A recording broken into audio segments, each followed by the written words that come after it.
The second book of Moses, called Exodus. Chapter 1. Now these are the names of the children of Israel which came into Egypt. Every man and his household came with Jacob. Reuben, Simeon, Levi, and Judah, Issachar, Zebulun, and Benjamin, Dan and Naphtali, Gad and Asher. And all the souls that came out of the loins of Jacob were 70 souls, for Joseph was in Egypt already. And Joseph died, and all his brethren, and all that generation. And the children of Israel were fruitful, and increased abundantly, and multiplied, and waxed exceeding mighty, and the land was filled with them.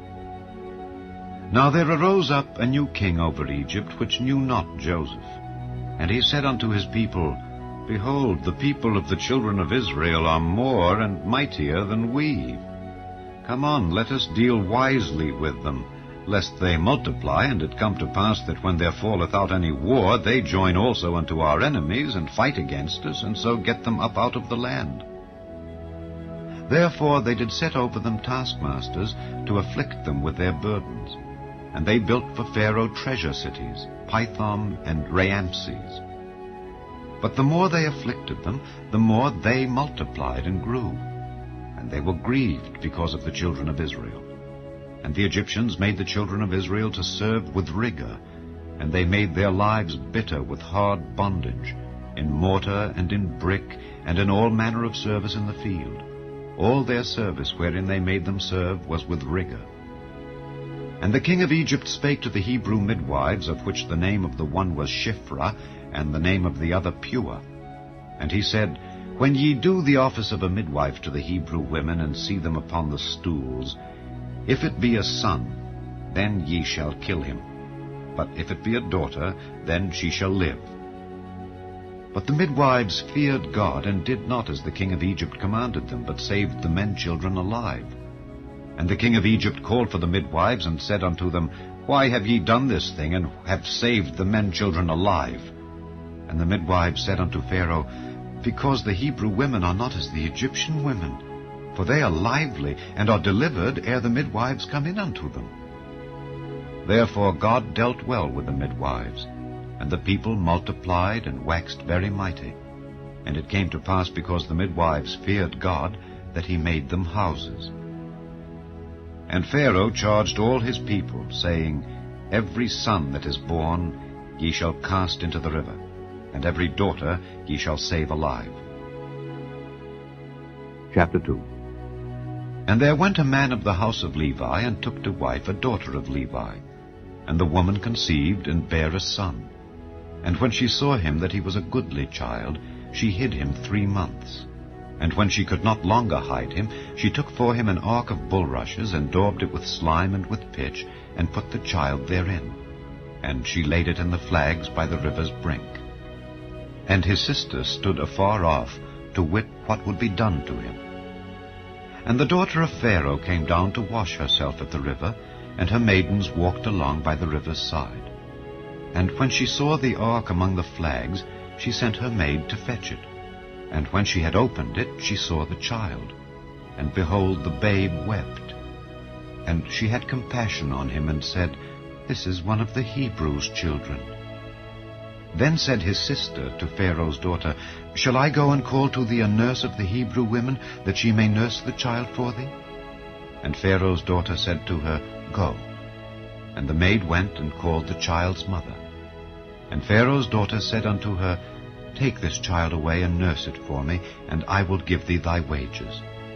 And the woman took the child, and nursed it. And the child grew, and she brought him unto Pharaoh's daughter, and he became her son. And she called his name Moses. And she said, Because I drew him out of the water. And it came to pass in those days, when Moses was grown, that he went out unto his brethren, and looked on their burdens. And he spied an Egyptian smiting an Hebrew, one of his brethren. And he looked this way and that way, and when he saw that there was no man, he slew the Egyptian, and hid him in the sand. And when he went out the second day, behold, 2 men of the Hebrews strove together. And he said to him that did the wrong, Wherefore smitest thou thy fellow? And he said, Who made thee a prince and a judge over us?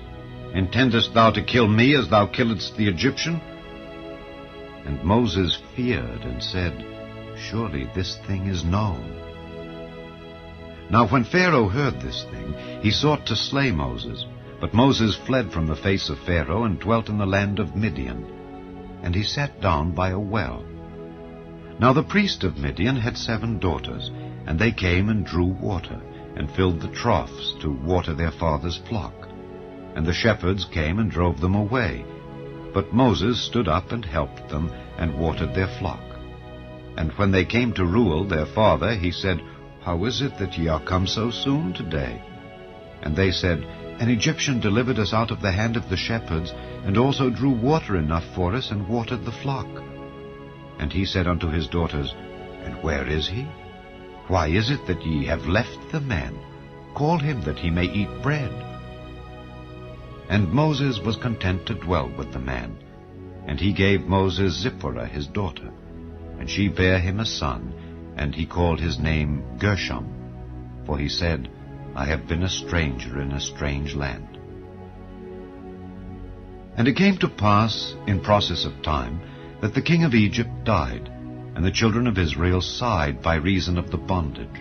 And they cried, and their cry came up unto God by reason of the bondage. And God heard their groaning, and God remembered his covenant with Abraham, with Isaac, and with Jacob. And God looked upon the children of Israel, and God had respect unto them. Chapter 3. Now Moses kept the flock of Jethro his father-in-law, the priest of Midian. And he led the flock to the backside of the desert, and came to the mountain of God, even to Horeb.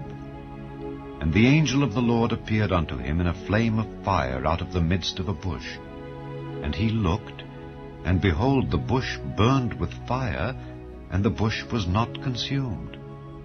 And Moses said, I will now turn aside and see this great sight, why the bush is not burnt. And when the Lord saw that he turned aside to see, God called unto him out of the midst of the bush, and said, Moses, Moses. And he said, Here am I. And he said, Draw not nigh hither. Put off thy shoes from off thy feet, for the place whereon thou standest is holy ground. Moreover he said, I am the God of thy father, the God of Abraham, the God of Isaac, and the God of Jacob. And Moses hid his face, for he was afraid to look upon God. And the Lord said, I have surely seen the affliction of my people which are in Egypt, and have heard their cry by reason of their taskmasters, for I know their sorrows. And I am come down to deliver them out of the hand of the Egyptians, and to bring them up out of that land unto a good land and a large, unto a land flowing with milk and honey, unto the place of the Canaanites and the Hittites and the Amorites and the Perizzites and the Hivites and the Jebusites. Now therefore, behold, the cry of the children of Israel is come unto me, and I have also seen the oppression wherewith the Egyptians oppress them. Come now therefore, and I will send thee unto Pharaoh, that thou mayest bring forth my people the children of Israel out of Egypt. And Moses said unto God, Who am I that I should go unto Pharaoh, and that I should bring forth the children of Israel out of Egypt? And he said, Certainly I will be with thee, and this shall be a token unto thee that I have sent thee. When thou hast brought forth the people out of Egypt, ye shall serve God upon this mountain. And Moses said unto God, Behold, when I come unto the children of Israel, and shall say unto them, The God of your fathers hath sent me unto you, and they shall say to me, What is his name? What shall I say unto them? And God said unto Moses, I am that I am. And he said, Thus shalt thou say unto the children of Israel, I am hath sent me unto you. And God said moreover unto Moses, Thus shalt thou say unto the children of Israel, The Lord God of your fathers, the God of Abraham, the God of Isaac, and the God of Jacob, hath sent me unto you. This is my name forever, and this is my memorial unto all generations. Go and gather the elders of Israel together, and say unto them, The Lord God of your fathers, the God of Abraham, of Isaac, and of Jacob, appeared unto me, saying, I have surely visited you, and seen that which is done to you in Egypt. And I have said, I will bring you up out of the affliction of Egypt unto the land of the Canaanites, and the Hittites, and the Amorites, and the Perizzites, and the Hivites, and the Jebusites, unto a land flowing with milk and honey. And they shall hearken to thy voice. And thou shalt come, thou and the elders of Israel, unto the king of Egypt, and ye shall say unto him, The Lord God of the Hebrews hath met with us. And now let us go, we beseech thee, 3 days' journey into the wilderness, that we may sacrifice to the Lord our God. And I am sure that the king of Egypt will not let you go, no, not by a mighty hand. And I will stretch out my hand, and smite Egypt with all my wonders, which I will do in the midst thereof. And after that he will let you go. And I will give this people favor in the sight of the Egyptians, and it shall come to pass that when ye go, ye shall not go empty. But every woman shall borrow of her neighbor, and of her that sojourneth in her house, jewels of silver, and jewels of gold, and raiment. And ye shall put them upon your sons and upon your daughters, and ye shall spoil the Egyptians. Chapter 4. And Moses answered and said, But behold, they will not believe me, nor hearken unto my voice. For they will say, The Lord hath not appeared unto thee. And the Lord said unto him, What is that in thine hand? And he said, A rod. And he said, Cast it on the ground. And he cast it on the ground, and it became a serpent, and Moses fled from before it. And the Lord said unto Moses, Put forth thine hand, and take it by the tail. And he put forth his hand, and caught it, and it became a rod in his hand.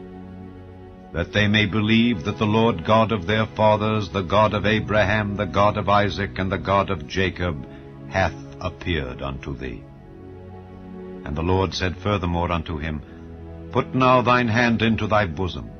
And he put his hand into his bosom, and when he took it out, behold, his hand was leprous as snow. And he said, Put thine hand into thy bosom again.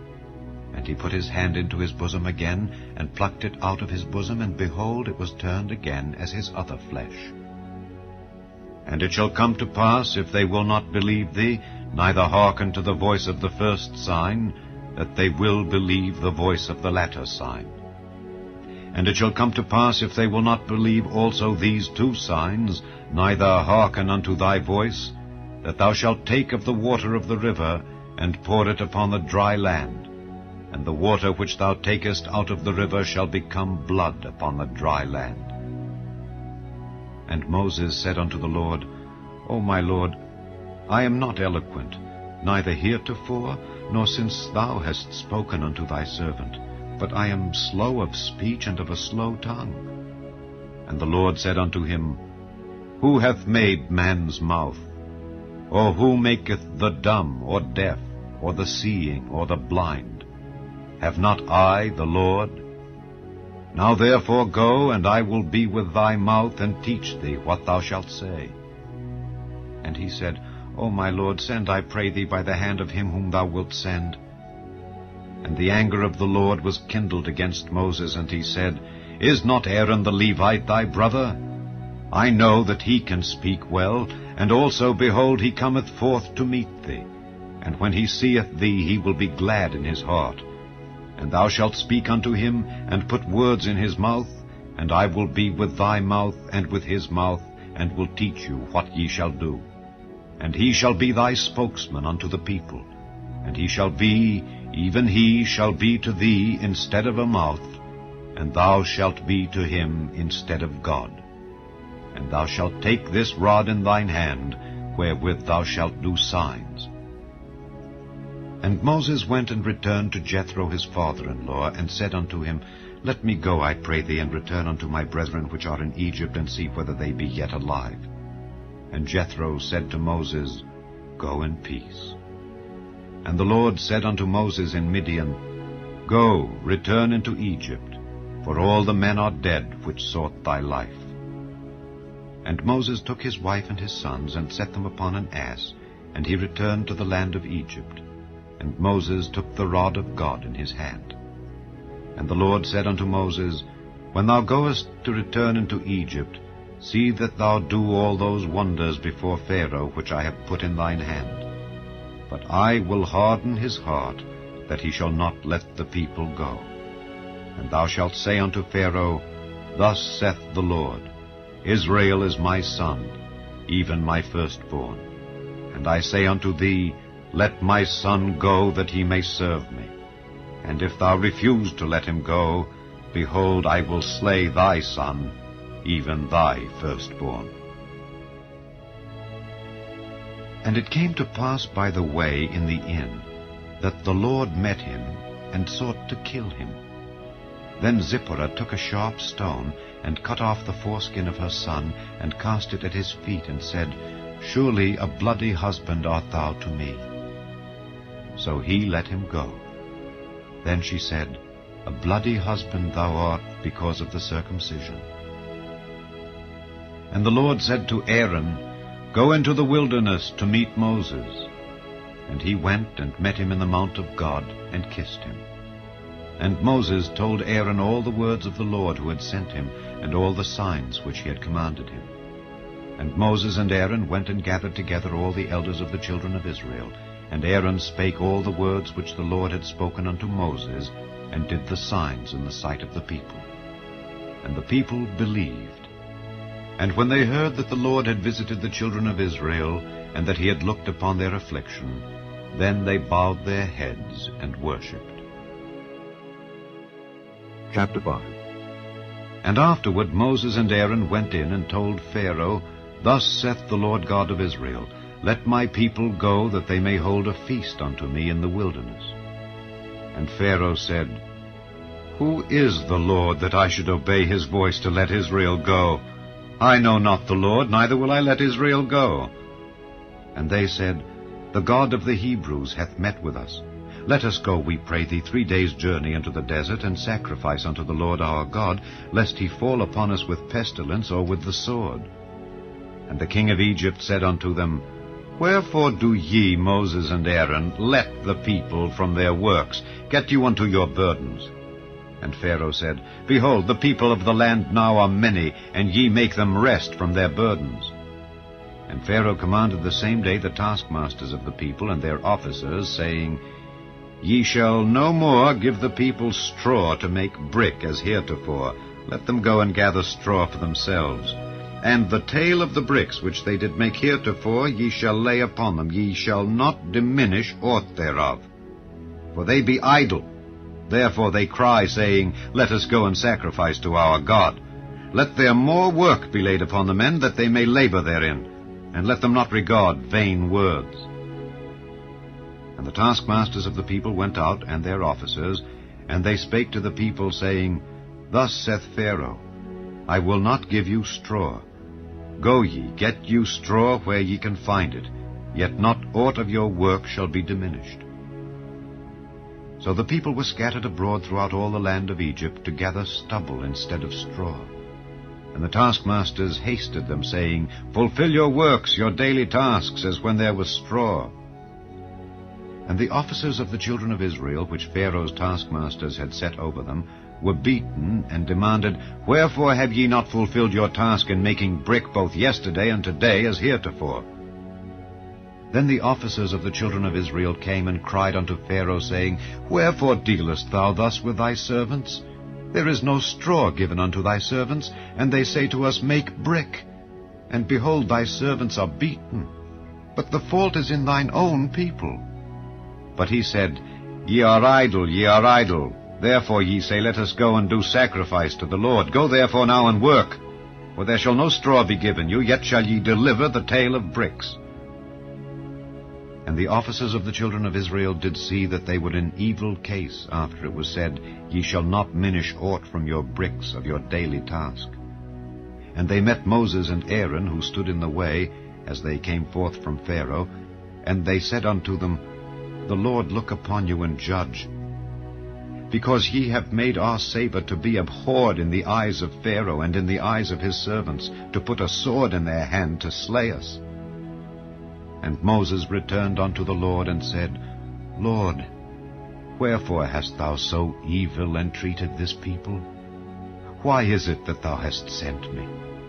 For since I came to Pharaoh to speak in thy name, he hath done evil to this people.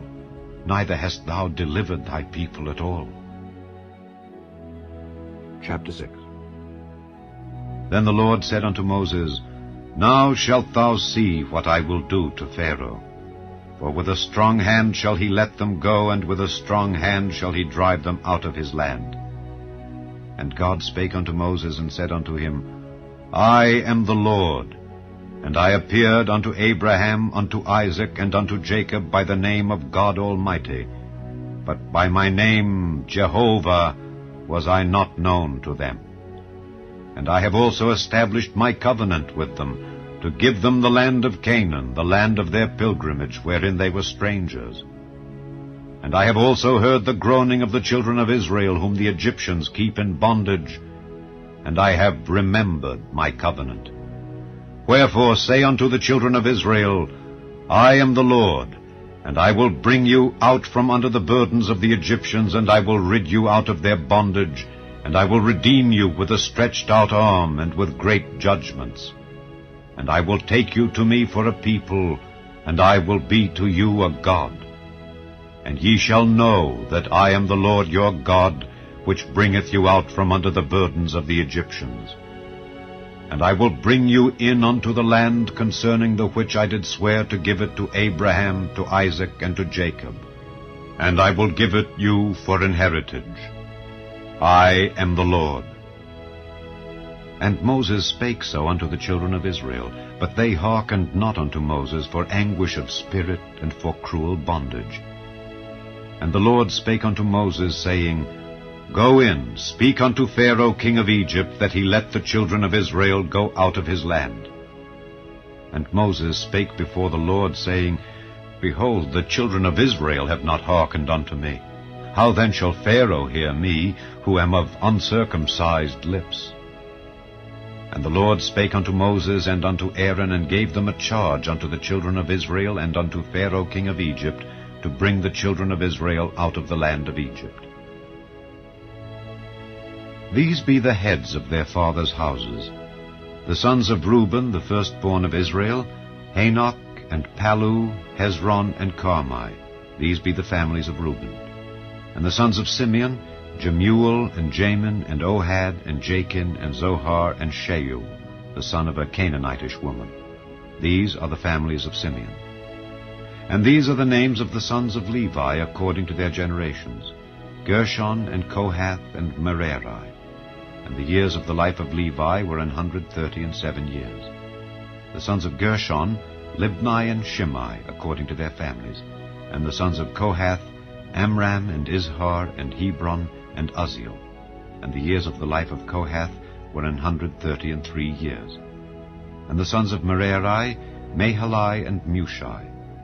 These are the families of Levi according to their generations. And Amram took him Jochebed his father's sister to wife, and she bare him Aaron and Moses. And the years of the life of Amram were 137 years.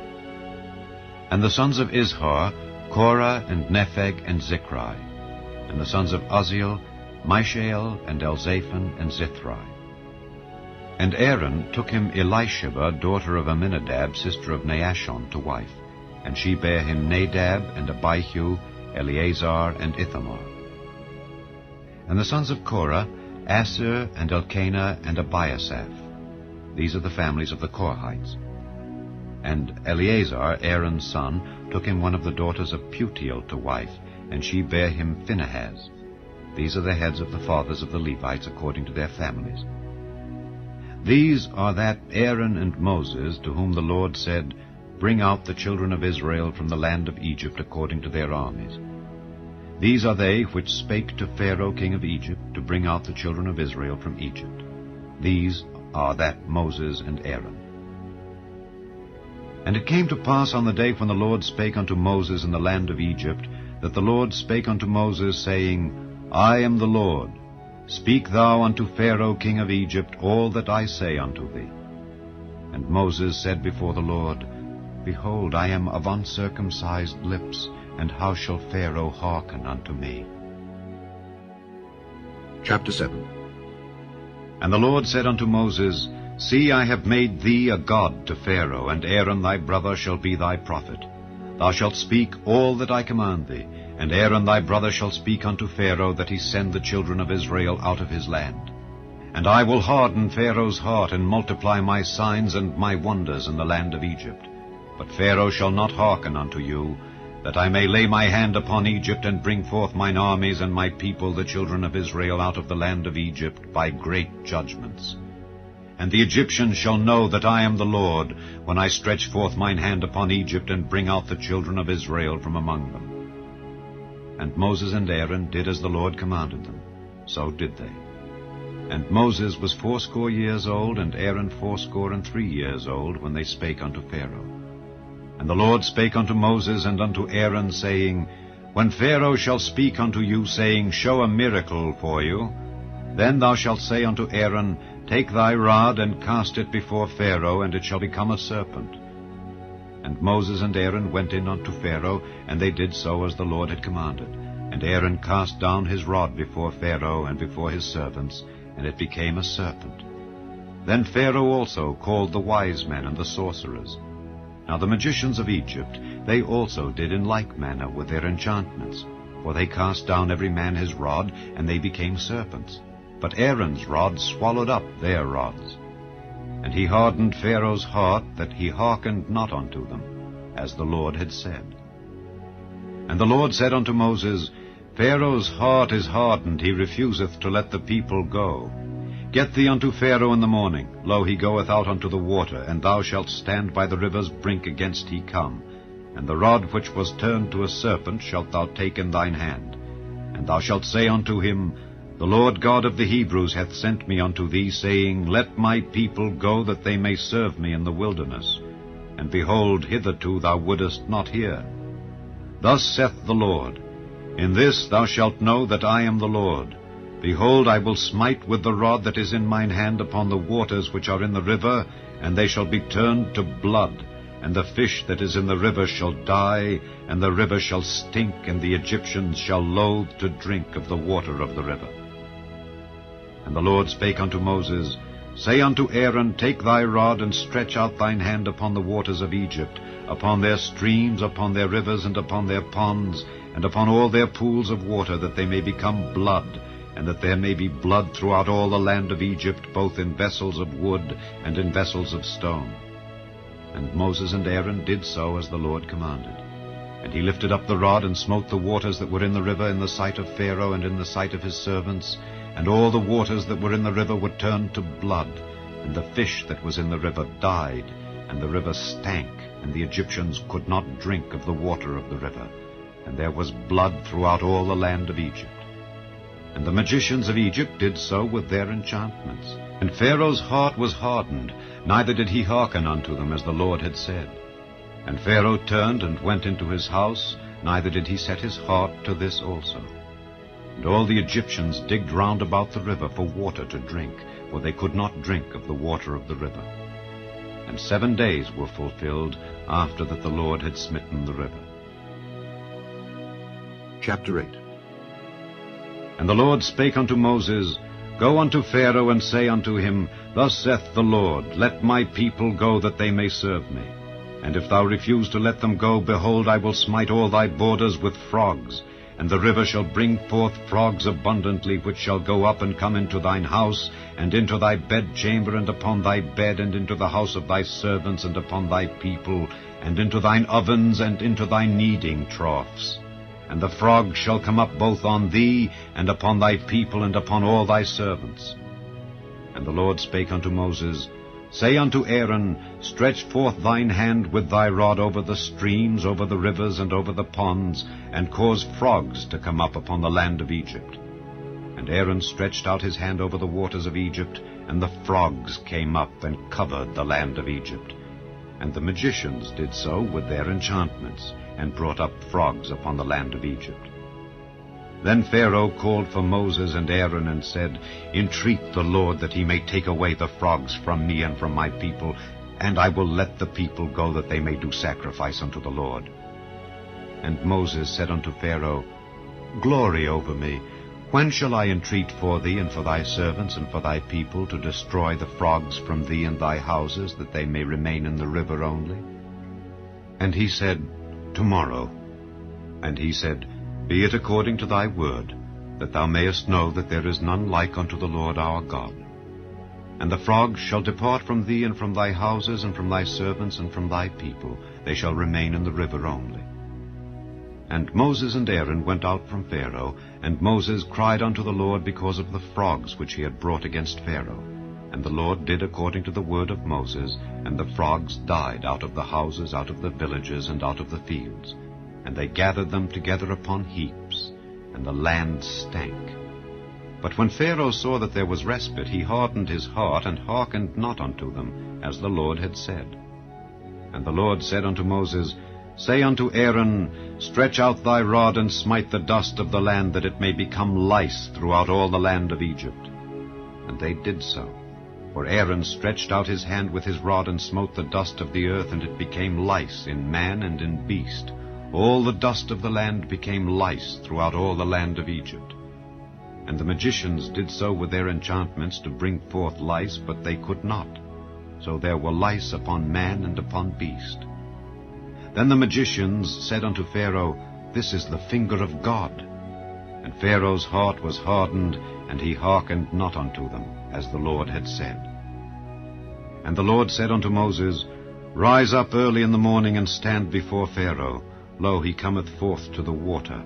And say unto him, Thus saith the Lord, Let my people go, that they may serve me. Else, if thou wilt not let my people go, behold, I will send swarms of flies upon thee, and upon thy servants, and upon thy people, and into thy houses. And the houses of the Egyptians shall be full of swarms of flies, and also the ground whereon they are. And I will sever in that day the land of Goshen, in which my people dwell, that no swarms of flies shall be there, to the end thou mayest know that I am the Lord in the midst of the earth. And I will put a division between my people and thy people. Tomorrow shall this sign be. And the Lord did so. And there came a grievous swarm of flies into the house of Pharaoh, and into his servants' houses, and into all the land of Egypt. The land was corrupted by reason of the swarm of flies.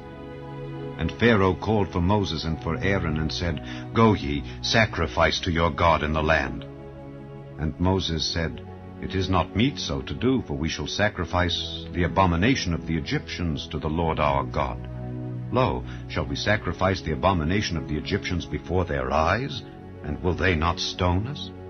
We will go 3 days' journey into the wilderness, and sacrifice to the Lord our God, as he shall command us.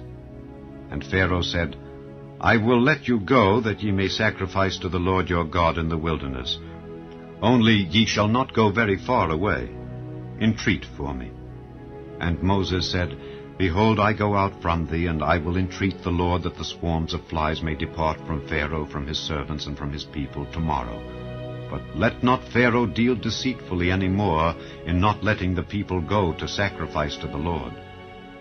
And Moses went out from Pharaoh, and entreated the Lord. And the Lord did according to the word of Moses, and he removed the swarms of flies from Pharaoh, from his servants, and from his people. There remained not one. And Pharaoh hardened his heart at this time also, neither would he let the people go. Chapter 9. Then the Lord said unto Moses, Go in unto Pharaoh, and tell him, Thus saith the Lord God of the Hebrews, Let my people go, that they may serve me. For if thou refuse to let them go, and wilt hold them still, behold, the hand of the Lord is upon thy cattle which is in the field, upon the horses, upon the asses, upon the camels, upon the oxen, and upon the sheep. There shall be a very grievous murrain. And the Lord shall sever between the cattle of Israel and the cattle of Egypt, and there shall nothing die of all that is the children's of Israel. And the Lord appointed a set time, saying, Tomorrow the Lord shall do this thing in the land. And the Lord did that thing on the morrow, and all the cattle of Egypt died. But of the cattle of the children of Israel died not one. And Pharaoh sent, and behold, there was not one of the cattle of the Israelites dead. And the heart of Pharaoh was hardened, and he did not let the people go. And the Lord said unto Moses and unto Aaron, Take to you handfuls of ashes of the furnace, and let Moses sprinkle it toward the heaven in the sight of Pharaoh, and it shall become small dust in all the land of Egypt, and shall be a boil breaking forth with blains upon man and upon beast throughout all the land of Egypt. And they took ashes of the furnace, and stood before Pharaoh, and Moses sprinkled it up toward heaven, and it became a boil breaking forth with blains upon man and upon beast. And the magicians could not stand before Moses because of the boils, for the boil was upon the magicians and upon all the Egyptians. And the Lord hardened the heart of Pharaoh, and he hearkened not unto them, as the Lord had spoken unto Moses. And the Lord said unto Moses, Rise up early in the morning, and stand before Pharaoh, and say unto him, Thus saith the Lord God of the Hebrews, Let my people go, that they may serve me. For I will at this time send all my plagues upon thine heart, and upon thy servants, and upon thy people, that thou mayest know that there is none like me in all the earth. For now I will stretch out my hand, that I may smite thee and thy people with pestilence, and thou shalt be cut off from the earth. And in very deed, for this cause have I raised thee up, for to show in thee my power, and that my name may be declared throughout all the earth. As yet exaltest thou thyself against my people, that thou wilt not let them go? Behold, tomorrow about this time I will cause it to rain a very grievous hail, such as hath not been in Egypt since the foundation thereof even until now. Send therefore now, and gather thy cattle and all that thou hast in the field, for upon every man and beast which shall be found in the field and shall not be brought home, the hail shall come down upon them, and they shall die. He that feared the word of the Lord among the servants of Pharaoh made his servants and his cattle flee into the houses, and he that regarded not the word of the Lord left his servants and his cattle in the field. And the Lord said unto Moses, Stretch forth thine hand toward heaven, that there may be hail in all the land of Egypt, upon man and upon beast, and upon every herb of the field throughout the land of Egypt. And Moses stretched forth his rod toward heaven, and the Lord sent thunder and hail, and the fire ran along upon the ground, and the Lord rained hail upon the land of Egypt. So there was hail and fire mingled with the hail, very grievous, such as there was none like it in all the land of Egypt since it became a nation. And the hail smote throughout all the land of Egypt all that was in the field, both man and beast. And the hail smote every herb of the field, and brake every tree of the field. Only in the land of Goshen, where the children of Israel were, was there no hail. And Pharaoh sent and called for Moses and Aaron, and said unto them, I have sinned this time. The Lord is righteous, and I and my people are wicked. Entreat the Lord, for it is enough, that there be no more mighty thunderings and hail, and I will let you go, and ye shall stay no longer. And Moses said unto him, As soon as I am gone out of the city, I will spread abroad my hands unto the Lord, and the thunder shall cease, neither shall there be any more hail, that thou mayest know how that the earth is the Lord's. But as for thee and thy servants, I know that ye will not yet fear the Lord God. And the flax and the barley was smitten, for the barley was in the ear, and the flax was bold. But the wheat and the rye were not smitten, for they were not grown up. And Moses went out of the city from Pharaoh, and spread abroad his hands unto the Lord. And the thunders and hail ceased, and the rain was not poured upon the earth. And when Pharaoh saw that the rain and the hail and the thunders were ceased, he sinned yet more, and hardened his heart, he and his servants. And the heart of Pharaoh was hardened, neither would he let the children of Israel go, as the Lord had spoken by Moses. Chapter 10. And the Lord said unto Moses, Go in unto Pharaoh, for I have hardened his heart and the heart of his servants, that I might show these my signs before him.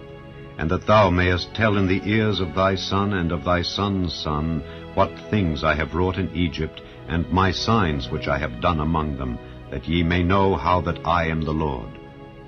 And Moses and Aaron came in unto Pharaoh, and said unto him, Thus saith the Lord God of the Hebrews, How long wilt thou refuse to humble thyself before me?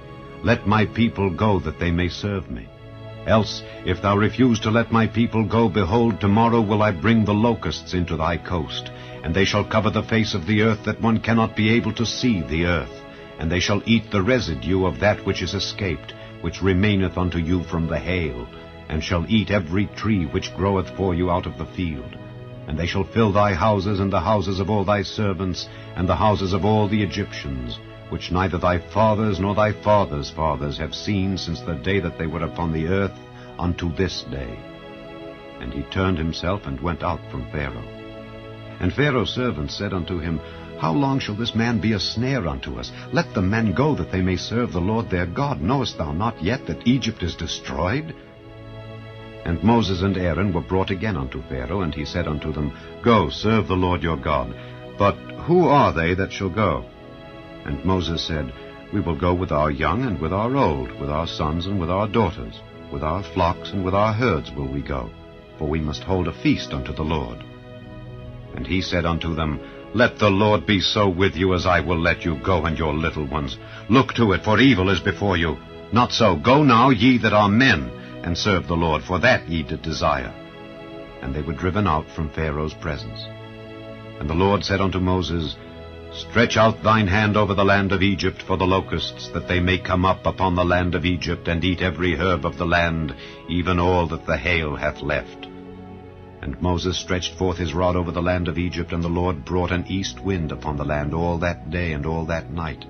And when it was morning, the east wind brought the locusts. And the locusts went up over all the land of Egypt, and rested in all the coasts of Egypt. Very grievous were they. Before them there were no such locusts as they, neither after them shall be such. For they covered the face of the whole earth, so that the land was darkened. And they did eat every herb of the land, and all the fruit of the trees which the hail had left. And there remained not any green thing in the trees, or in the herbs of the field, through all the land of Egypt. Then Pharaoh called for Moses and Aaron in haste, and he said, I have sinned against the Lord your God and against you. Now therefore forgive, I pray thee, my sin only this once, and entreat the Lord your God that he may take away from me this death only. And he went out from Pharaoh and entreated the Lord. And the Lord turned a mighty strong west wind, which took away the locusts and cast them into the Red Sea. There remained not one locust in all the coasts of Egypt. But the Lord hardened Pharaoh's heart, so that he would not let the children of Israel go. And the Lord said unto Moses, Stretch out thine hand toward heaven, that there may be darkness over the land of Egypt, even darkness which may be felt. And Moses stretched forth his hand toward heaven, and there was a thick darkness in all the land of Egypt 3 days. They saw not one another, neither rose any from his place for 3 days. But all the children of Israel had light in their dwellings. And Pharaoh called unto Moses and said, Go ye, serve the Lord, only let your flocks and your herds be stayed. Let your little ones also go with you. And Moses said, Thou must give us also sacrifices and burnt offerings, that we may sacrifice unto the Lord our God. Our cattle also shall go with us. There shall not an hoof be left behind, for thereof must we take to serve the Lord our God. And we know not with what we must serve the Lord until we come thither. But the Lord hardened Pharaoh's heart, and he would not let them go. And Pharaoh said unto him, Get thee from me. Take heed to thyself, see my face no more, for in that day thou seest my face thou shalt die. And Moses said, Thou hast spoken well.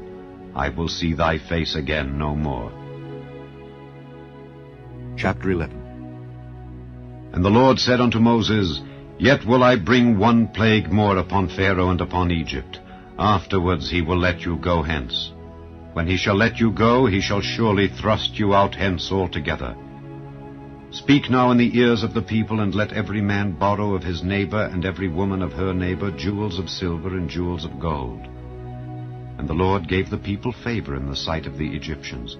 Moreover, the man Moses was very great in the land of Egypt in the sight of Pharaoh's servants and in the sight of the people. And Moses said, Thus saith the Lord, About midnight will I go out into the midst of Egypt, and all the firstborn in the land of Egypt shall die, from the firstborn of Pharaoh that sitteth upon his throne, even unto the firstborn of the maidservant that is behind the mill, and all the firstborn of beasts. And there shall be a great cry throughout all the land of Egypt, such as there was none like it, nor shall be like it any more. But against any of the children of Israel shall not a dog move his tongue against man or beast, that ye may know how that the Lord doth put a difference between the Egyptians and Israel. And all these thy servants shall come down unto me, and bow down themselves unto me, saying, Get thee out, and all the people that follow thee. And after that I will go out. And he went out from Pharaoh in a great anger. And the Lord said unto Moses, Pharaoh shall not hearken unto you, that my wonders may be multiplied in the land of Egypt. And Moses and Aaron did all these wonders before Pharaoh. And the Lord hardened Pharaoh's heart, so that he would not let the children of Israel go out of his land. Chapter 12. And the Lord spake unto Moses and Aaron in the land of Egypt, saying, This month shall be unto you the beginning of months. It shall be the first month of the year to you.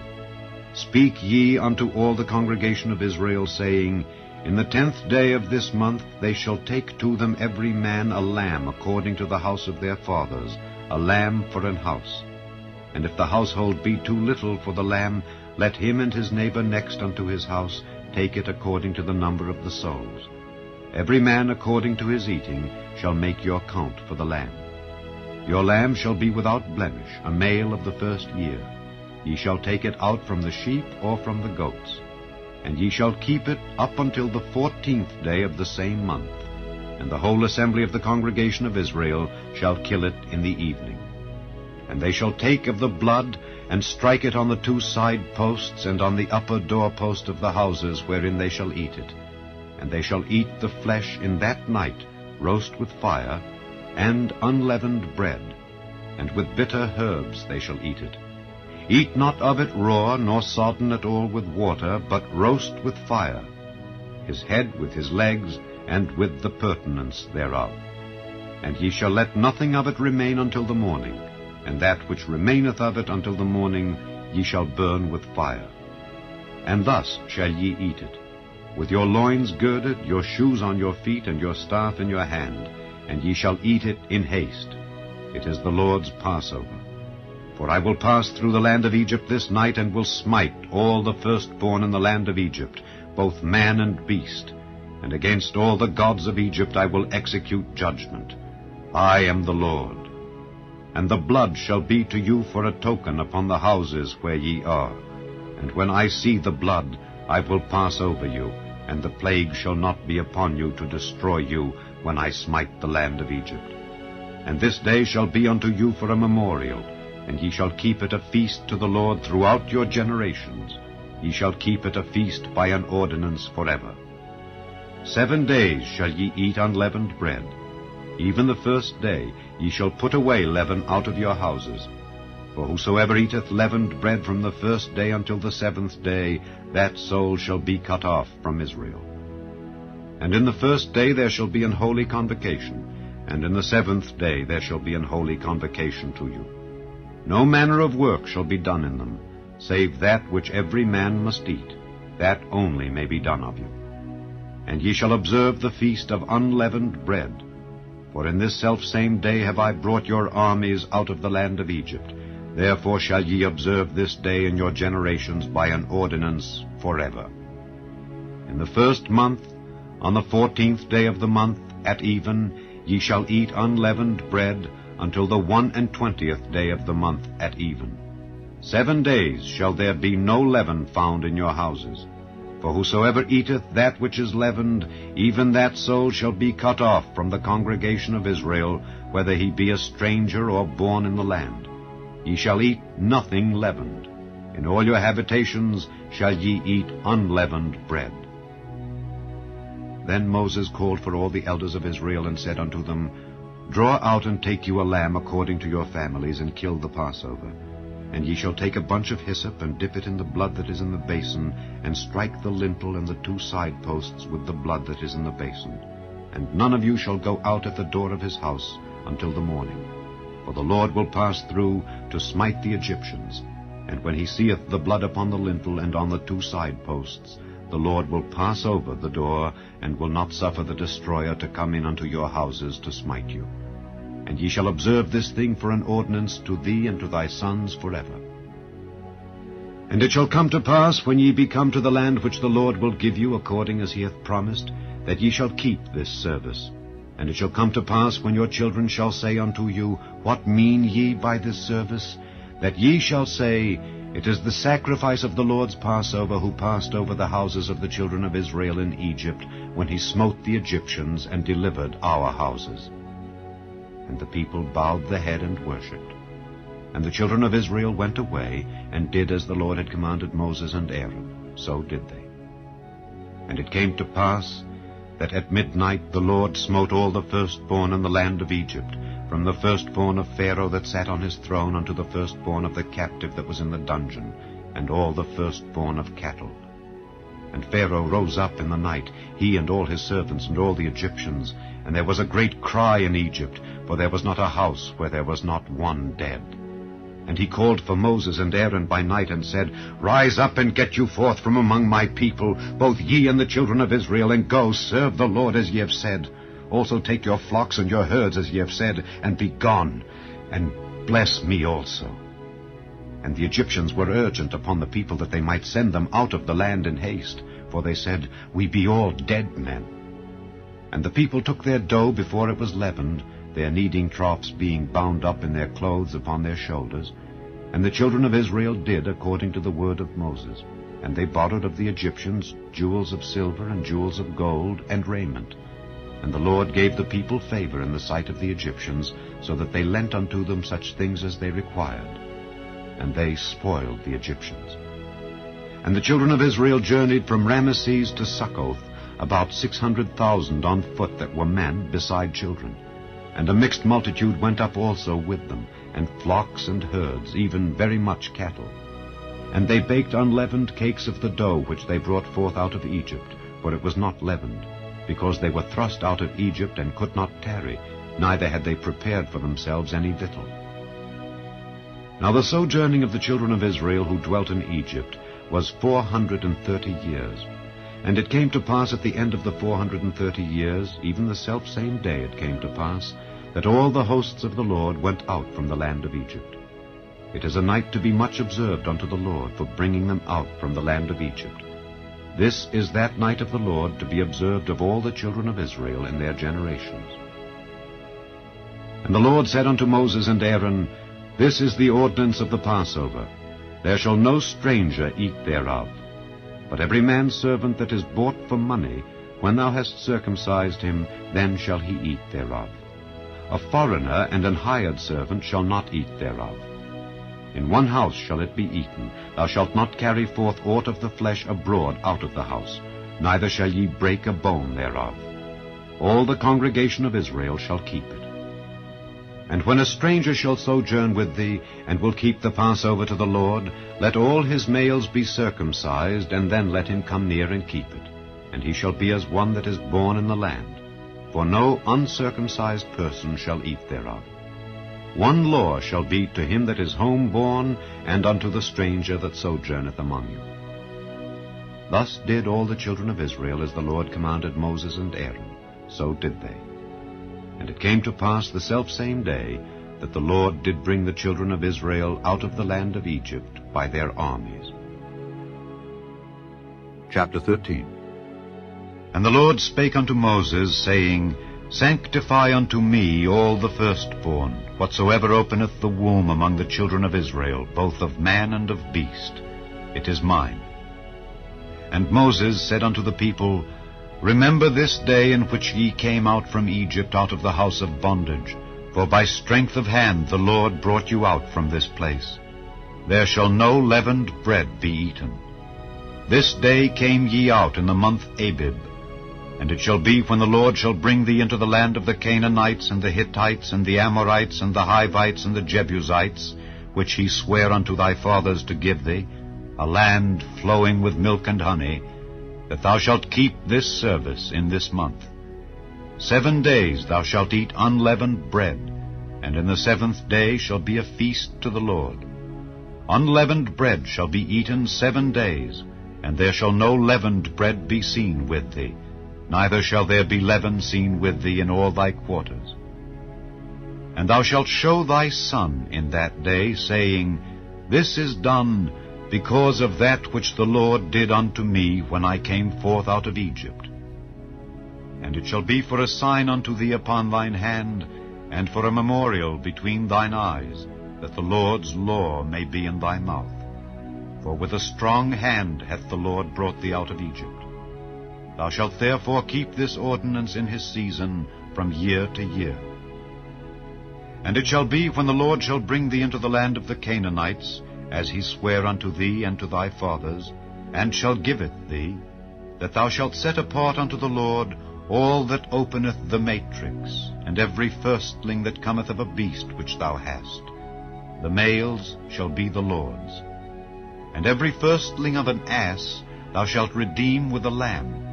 And if thou wilt not redeem it, then thou shalt break his neck. And all the firstborn of man among thy children shalt thou redeem. And it shall be, when thy son asketh thee in time to come, saying, What is this? That thou shalt say unto him, By strength of hand the Lord brought us out from Egypt, from the house of bondage. And it came to pass, when Pharaoh would hardly let us go, that the Lord slew all the firstborn in the land of Egypt, both the firstborn of man and the firstborn of beast.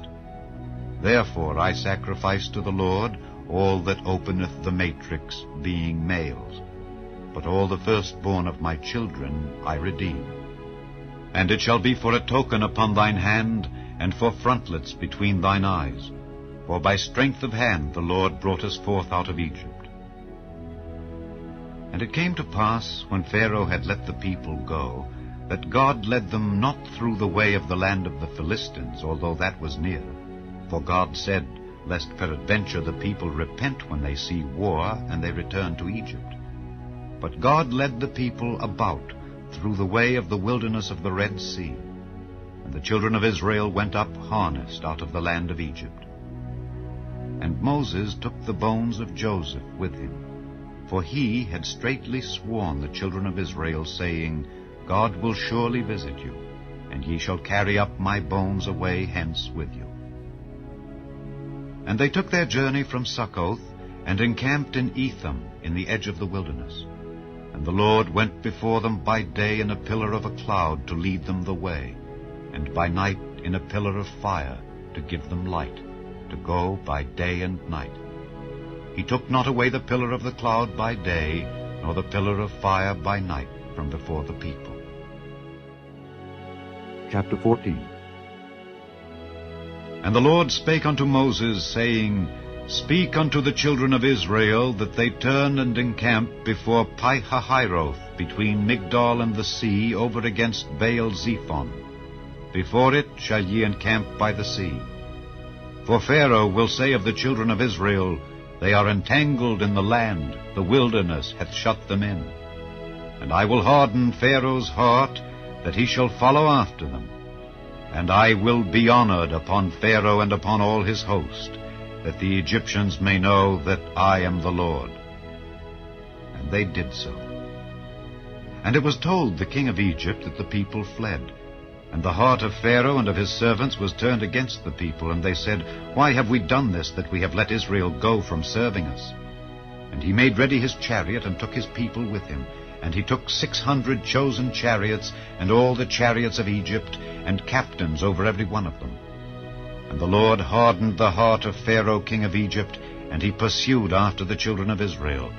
And the children of Israel went out with an high hand. But the Egyptians pursued after them, all the horses and chariots of Pharaoh, and his horsemen and his army, and overtook them encamping by the sea, beside Pi-hahiroth, before Baal-zephon. And when Pharaoh drew nigh, the children of Israel lifted up their eyes, and behold, the Egyptians marched after them, and they were sore afraid. And the children of Israel cried out unto the Lord. And they said unto Moses, Because there were no graves in Egypt, hast thou taken us away to die in the wilderness? Wherefore hast thou dealt thus with us to carry us forth out of Egypt? Is not this the word that we did tell thee in Egypt, saying, Let us alone, that we may serve the Egyptians? For it had been better for us to serve the Egyptians than that we should die in the wilderness. And Moses said unto the people, Fear ye not, stand still, and see the salvation of the Lord, which he will show to you today. For the Egyptians whom ye have seen today, ye shall see them again no more forever. The Lord shall fight for you, and ye shall hold your peace. And the Lord said unto Moses, Wherefore criest thou unto me? Speak unto the children of Israel that they go forward. But lift thou up thy rod, and stretch out thine hand over the sea, and divide it. And the children of Israel shall go on dry ground through the midst of the sea. And I, behold, I will harden the hearts of the Egyptians, and they shall follow them. And I will get me honor upon Pharaoh and upon all his host, upon his chariots and upon his horsemen. And the Egyptians shall know that I am the Lord, when I have gotten me honor upon Pharaoh, upon his chariots, and upon his horsemen. And the angel of God, which went before the camp of Israel, removed, and went behind them. And the pillar of the cloud went from before their face, and stood behind them. And it came between the camp of the Egyptians and the camp of Israel. And it was a cloud and darkness to them, but it gave light by night to these, so that the one came not near the other all the night. And Moses stretched out his hand over the sea, and the Lord caused the sea to go back by a strong east wind all that night, and made the sea dry land, and the waters were divided.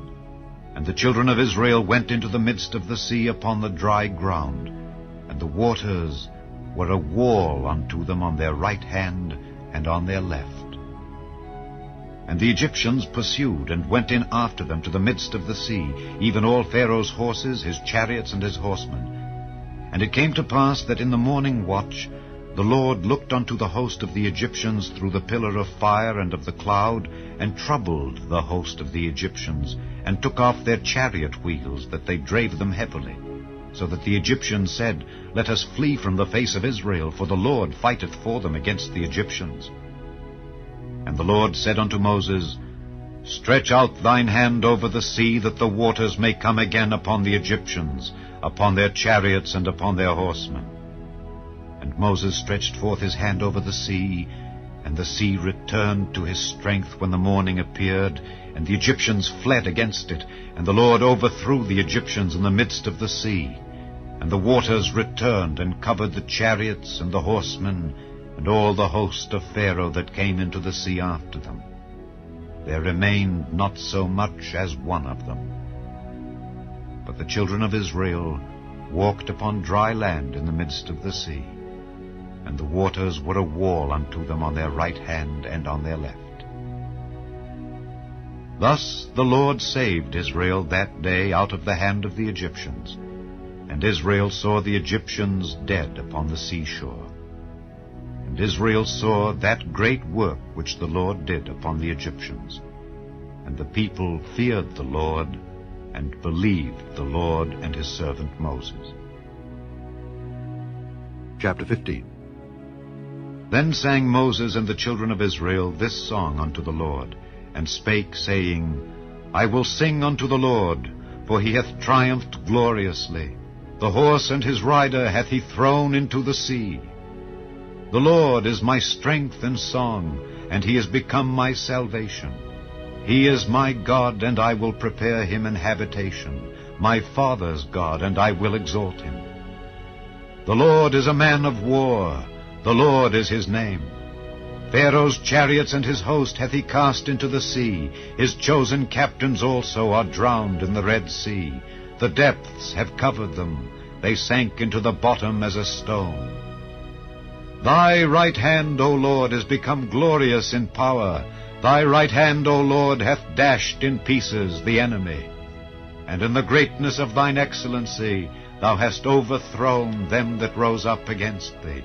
Thou sentest forth thy wrath, which consumed them as stubble. And with the blast of thy nostrils the waters were gathered together, the floods stood upright as an heap, and the depths were congealed in the heart of the sea.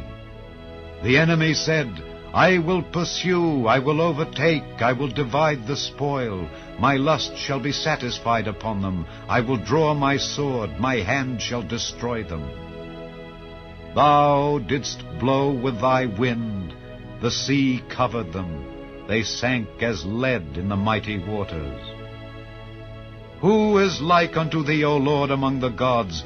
Who is like thee, glorious in holiness, fearful in praises, doing wonders? Thou stretchedst out thy right hand, the earth swallowed them. Thou in thy mercy hast led forth the people which thou hast redeemed. Thou hast guided them in thy strength unto thy holy habitation. The people shall hear and be afraid. Sorrow shall take hold on the inhabitants of Palestina. Then the dukes of Edom shall be amazed. The mighty men of Moab trembling shall take hold upon them. All the inhabitants of Canaan shall melt away.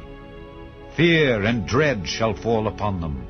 By the greatness of thine arm they shall be as still as a stone, till thy people pass over, O Lord, till the people pass over which thou hast purchased. Thou shalt bring them in, and plant them in the mountain of thine inheritance. In the place, O Lord, which thou hast made for thee to dwell in the sanctuary, O Lord, which thy hands have established. The Lord shall reign forever and ever. For the horse of Pharaoh went in with his chariots and with his horsemen into the sea, and the Lord brought again the waters of the sea upon them. But the children of Israel went on dry land in the midst of the sea. And Miriam, the prophetess, the sister of Aaron, took a timbrel in her hand, and all the women went out after her with timbrels and with dances. And Miriam answered them, Sing ye to the Lord, for he hath triumphed gloriously. The horse and his rider hath he thrown into the sea.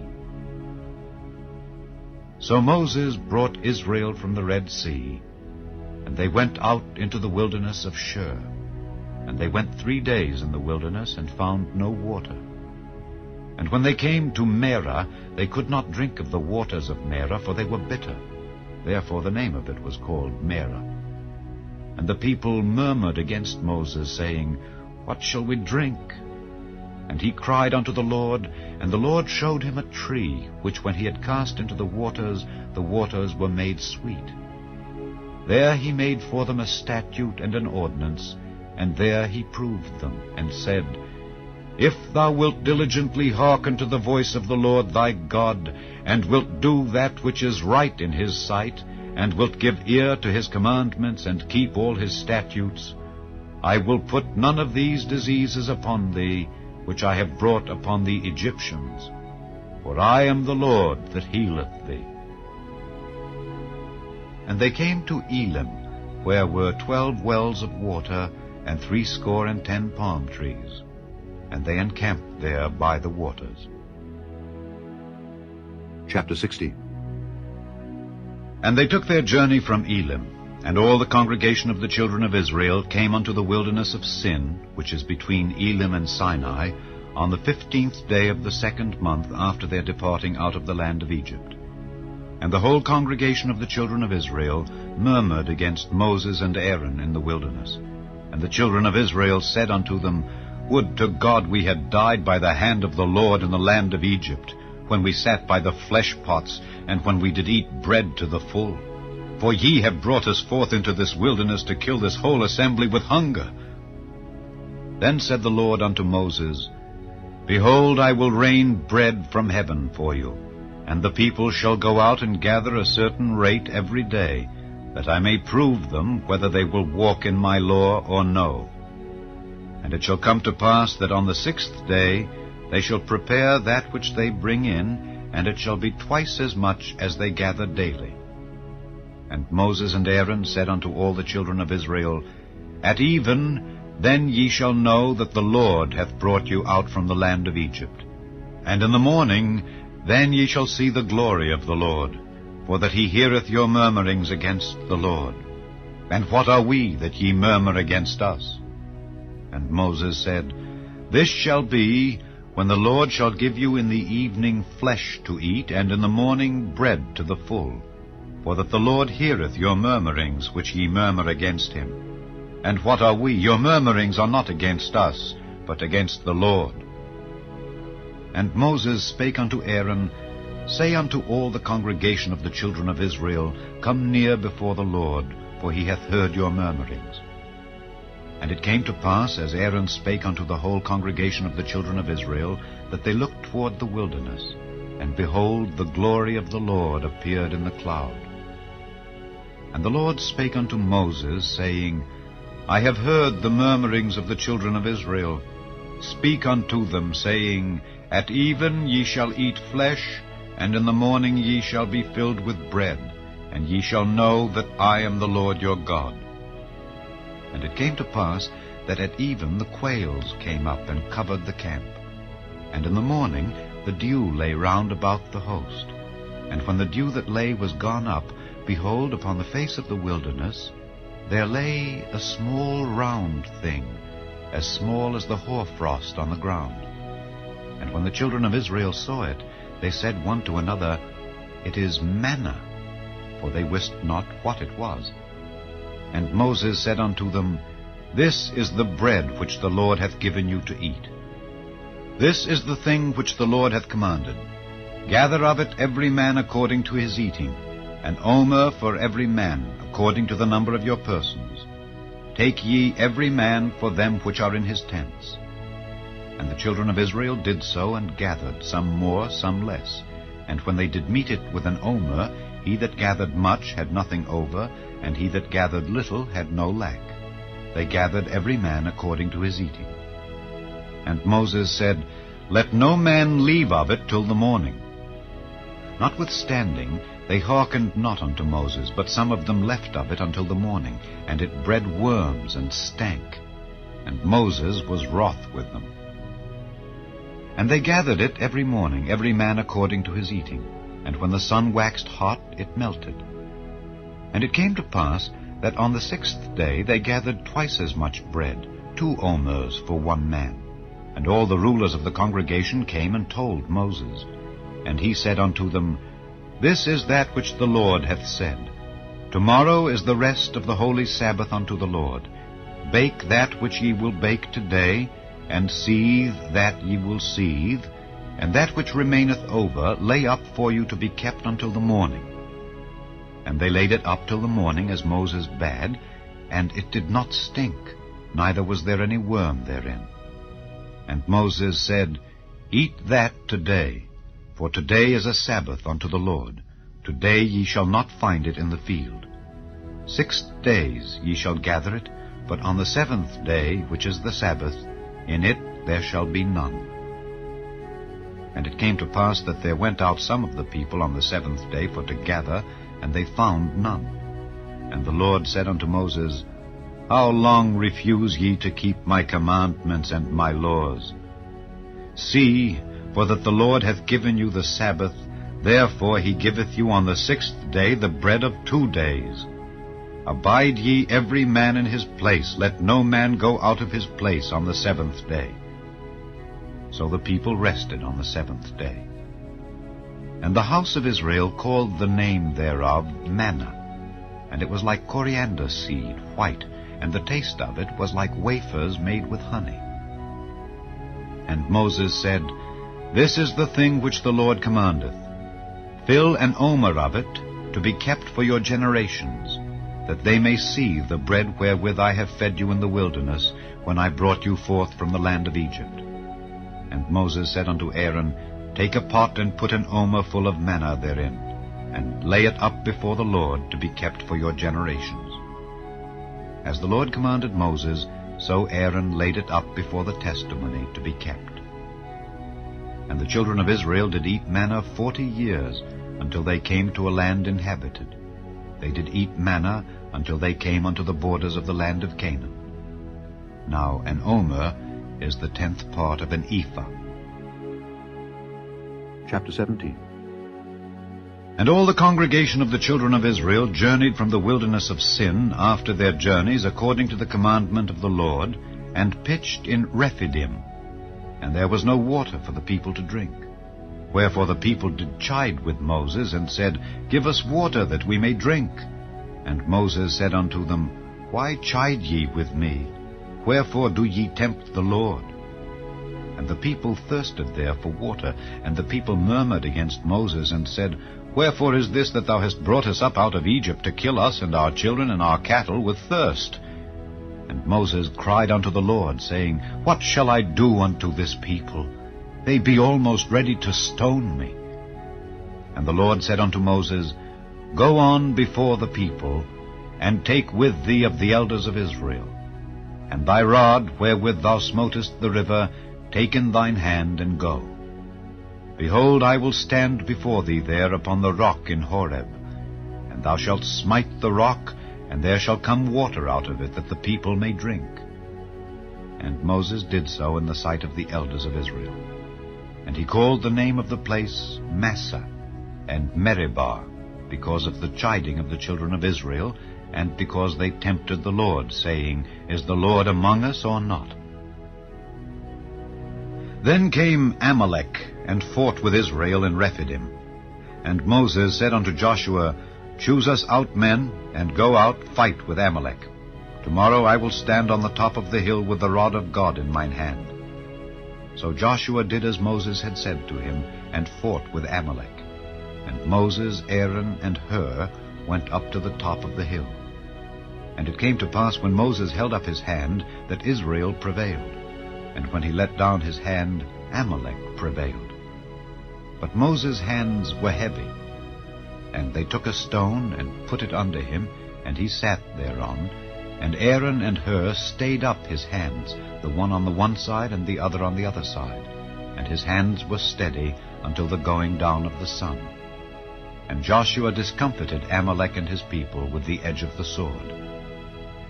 And the Lord said unto Moses, Write this for a memorial in a book, and rehearse it in the ears of Joshua. For I will utterly put out the remembrance of Amalek from under heaven. And Moses built an altar, and called the name of it Jehovah Nissi. For he said, Because the Lord hath sworn that the Lord will have war with Amalek from generation to generation. Chapter 18. When Jethro, the priest of Midian, Moses' father-in-law, heard of all that God had done for Moses and for Israel his people, and that the Lord had brought Israel out of Egypt, then Jethro, Moses' father-in-law, took Zipporah, Moses' wife, after he had sent her back, and her 2 sons, of which the name of the one was Gershom, for he said, I have been an alien in a strange land, and the name of the other was Eliezer. For the God of my father, said he, was mine help, and delivered me from the sword of Pharaoh. And Jethro, Moses' father-in-law, came with his sons and his wife unto Moses into the wilderness, where he encamped at the mount of God. And he said unto Moses, I, thy father-in-law Jethro, am come unto thee, and thy wife and her 2 sons with her. And Moses went out to meet his father-in-law, and did obeisance, and kissed him. And they asked each other of their welfare, and they came into the tent. And Moses told his father-in-law all that the Lord had done unto Pharaoh and to the Egyptians for Israel's sake, and all the travail that had come upon them by the way, and how the Lord delivered them. And Jethro rejoiced for all the goodness which the Lord had done to Israel, whom he had delivered out of the hand of the Egyptians. And Jethro said, Blessed be the Lord, who hath delivered you out of the hand of the Egyptians and out of the hand of Pharaoh, who hath delivered the people from under the hand of the Egyptians. Now I know that the Lord is greater than all gods, for in the thing wherein they dealt proudly, he was above them. And Jethro, Moses' father-in-law, took a burnt offering and sacrifices for God. And Aaron came, and all the elders of Israel, to eat bread with Moses' father-in-law before God. And it came to pass on the morrow that Moses sat to judge the people. And the people stood by Moses from the morning unto the evening. And when Moses' father-in-law saw all that he did to the people, he said, What is this thing that thou doest to the people? Why sittest thou thyself alone, and all the people stand by thee from morning unto even? And Moses said unto his father-in-law, Because the people come unto me to inquire of God. When they have a matter, they come unto me, and I judge between one and another, and I do make them know the statutes of God and his laws. And Moses' father-in-law said unto him, The thing that thou doest is not good. Thou wilt surely wear away, both thou and this people that is with thee, for this thing is too heavy for thee. Thou art not able to perform it thyself alone. Hearken now unto my voice. I will give thee counsel, and God shall be with thee. Be thou for the people to Godward, that thou mayest bring the causes unto God. And thou shalt teach them ordinances and laws, and shalt show them the way wherein they must walk, and the work that they must do. Moreover, thou shalt provide out of all the people able men, such as fear God, men of truth, hating covetousness, and place such over them to be rulers of thousands, and rulers of hundreds, rulers of 50s, and rulers of 10s. And let them judge the people at all seasons. And it shall be that every great matter they shall bring unto thee, but every small matter they shall judge. So shall it be easier for thyself, and they shall bear the burden with thee. If thou shalt do this thing, and God command thee so, then thou shalt be able to endure, and all this people shall also go to their place in peace.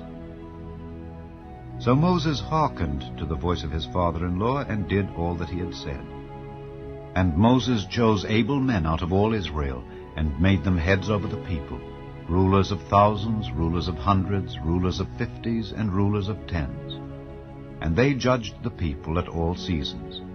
The hard causes they brought unto Moses, but every small matter they judged themselves. And Moses let his father-in-law depart, and he went his way into his own land. Chapter 19. In the 3rd month, when the children of Israel were gone forth out of the land of Egypt, the same day came they into the wilderness of Sinai. For they were departed from Rephidim, and were come to the desert of Sinai, and had pitched in the wilderness. And there Israel camped before the mount. And Moses went up unto God, and the Lord called unto him out of the mountain, saying, Thus shalt thou say to the house of Jacob, and tell the children of Israel, Ye have seen what I did unto the Egyptians, and how I bare you on eagle's wings, and brought you unto myself. Now therefore, if ye will obey my voice indeed, and keep my covenant, then ye shall be a peculiar treasure unto me above all people, for all the earth is mine. And ye shall be unto me a kingdom of priests, and an holy nation. These are the words which thou shalt speak unto the children of Israel. And Moses came and called for the elders of the people, and laid before their faces all these words which the Lord commanded him. And all the people answered together, and said, All that the Lord hath spoken we will do. And Moses returned the words of the people unto the Lord. And the Lord said unto Moses, Lo, I come unto thee in a thick cloud, that the people may hear when I speak with thee, and believe thee forever. And Moses told the words of the people unto the Lord.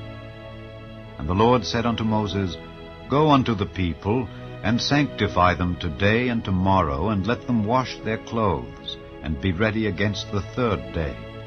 For the 3rd day the Lord will come down in the sight of all the people upon Mount Sinai. And thou shalt set bounds unto the people round about, saying, Take heed to yourselves, that ye go not up into the mount, or touch the border of it.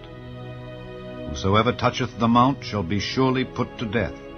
There shall not an hand touch it, but he shall surely be stoned or shot through. Whether it be beast or man, it shall not live. When the trumpet soundeth long, they shall come up to the mount. And Moses went down from the mount unto the people, and sanctified the people, and they washed their clothes. And he said unto the people, Be ready against the 3rd day. Come not at your wives. And it came to pass on the 3rd day in the morning, that there were thunders and lightnings, and a thick cloud upon the mount, and the voice of the trumpet exceeding loud, so that all the people that was in the camp trembled. And Moses brought forth the people out of the camp to meet with God, and they stood at the nether part of the mount. And Mount Sinai was altogether on a smoke, because the Lord descended upon it in fire, and the smoke thereof ascended as the smoke of a furnace, and the whole mount quaked greatly. And when the voice of the trumpet sounded long, and waxed louder and louder, Moses spake, and God answered him by a voice. And the Lord came down upon Mount Sinai on the top of the mount. And the Lord called Moses up to the top of the mount, and Moses went up. And the Lord said unto Moses, Go down, charge the people, lest they break through unto the Lord to gaze, and many of them perish. And let the priests also which come near to the Lord sanctify themselves, lest the Lord break forth upon them. And Moses said unto the Lord, The people cannot come up to Mount Sinai, for thou chargedst us, saying, Set bounds about the mount, and sanctify it. And the Lord said unto him, Away, get thee down, and thou shalt come up, thou and Aaron with thee. But let not the priests and the people break through to come up unto the Lord, lest he break forth upon them. So Moses went down unto the people, and spake unto them. Chapter 20. And God spake all these words, saying, I am the Lord thy God, which have brought thee out of the land of Egypt, out of the house of bondage. Thou shalt have no other gods before me. Thou shalt not make unto thee any graven image, or any likeness of anything that is in heaven above, or that is in the earth beneath, or that is in the water under the earth. Thou shalt not bow down thyself to them, nor serve them. For I, the Lord thy God, am a jealous God, visiting the iniquity of the fathers upon the children, unto the third and fourth generation of them that hate me, and showing mercy unto thousands of them that love me and keep my commandments. Thou shalt not take the name of the Lord thy God in vain, for the Lord will not hold him guiltless that taketh his name in vain. Remember the Sabbath day to keep it holy. 6 days shalt thou labor and do all thy work, but the 7th day is the Sabbath of the Lord thy God.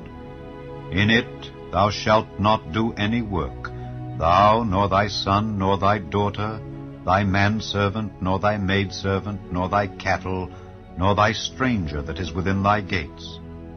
For in 6 days the Lord made heaven and earth, the sea, and all that in them is, and rested the 7th day. Wherefore the Lord blessed the Sabbath day, and hallowed it. Honor thy father and thy mother, that thy days may be long upon the land which the Lord thy God giveth thee. Thou shalt not kill. Thou shalt not commit adultery. Thou shalt not steal. Thou shalt not bear false witness against thy neighbor. Thou shalt not covet thy neighbor's house. Thou shalt not covet thy neighbor's wife, nor his manservant, nor his maidservant, nor his ox, nor his ass, nor anything that is thy neighbor's. And all the people saw the thunderings and the lightnings, and the noise of the trumpet, and the mountain smoking. And when the people saw it, they removed and stood afar off.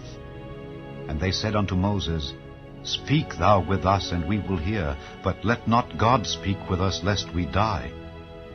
And Moses said unto the people, Fear not, for God is come to prove you, and that his fear may be before your faces, that ye sin not.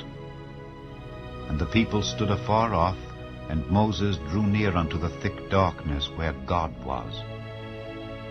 And the Lord said unto Moses, Thus thou shalt say unto the children of Israel, Ye have seen that I have talked with you from heaven. Ye shall not make with me gods of silver, neither shall ye make unto you gods of gold. An altar of earth thou shalt make unto me, and shalt sacrifice thereon thy burnt offerings and thy peace offerings, thy sheep and thine oxen. In all places where I record my name, I will come unto thee, and I will bless thee. And if thou wilt make me an altar of stone, thou shalt not build it of hewn stone.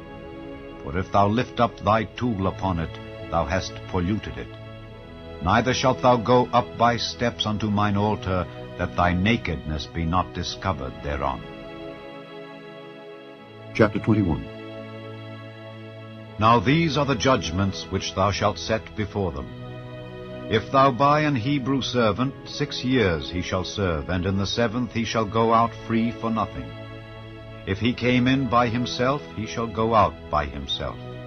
If he were married, then his wife shall go out with him. If his master have given him a wife, and she have borne him sons or daughters, the wife and her children shall be her master's, and he shall go out by himself. And if the servant shall plainly say, I love my master, my wife, and my children, I will not go out free, then his master shall bring him unto the judges. He shall also bring him to the door, or unto the doorpost, and his master shall bore his ear through with an awl, and he shall serve him forever. And if a man sell his daughter to be a maidservant, she shall not go out as the menservants do. If she please not her master, who hath betrothed her to himself, then shall he let her be redeemed. To sell her unto a strange nation he shall have no power, seeing he hath dealt deceitfully with her. And if he have betrothed her unto his son, he shall deal with her after the manner of daughters. If he take him another wife, her food, her raiment, and her duty of marriage shall he not diminish. And if he do not these 3 unto her, then shall she go out free without money. He that smiteth a man so that he die shall be surely put to death. And if a man lie not in wait, but God deliver him into his hand, then I will appoint thee a place whither he shall flee. But if a man come presumptuously upon his neighbor to slay him with guile, thou shalt take him from mine altar, that he may die. And he that smiteth his father or his mother shall be surely put to death. And he that stealeth a man and selleth him, or if he be found in his hand, he shall surely be put to death. And he that curseth his father or his mother shall surely be put to death. And if men strive together, and one smite another with a stone or with his fist, and he die not, but keepeth his bed, if he rise again, and walk abroad upon his staff, then shall he that smote him be quit. Only he shall pay for the loss of his time, and shall cause him to be thoroughly healed.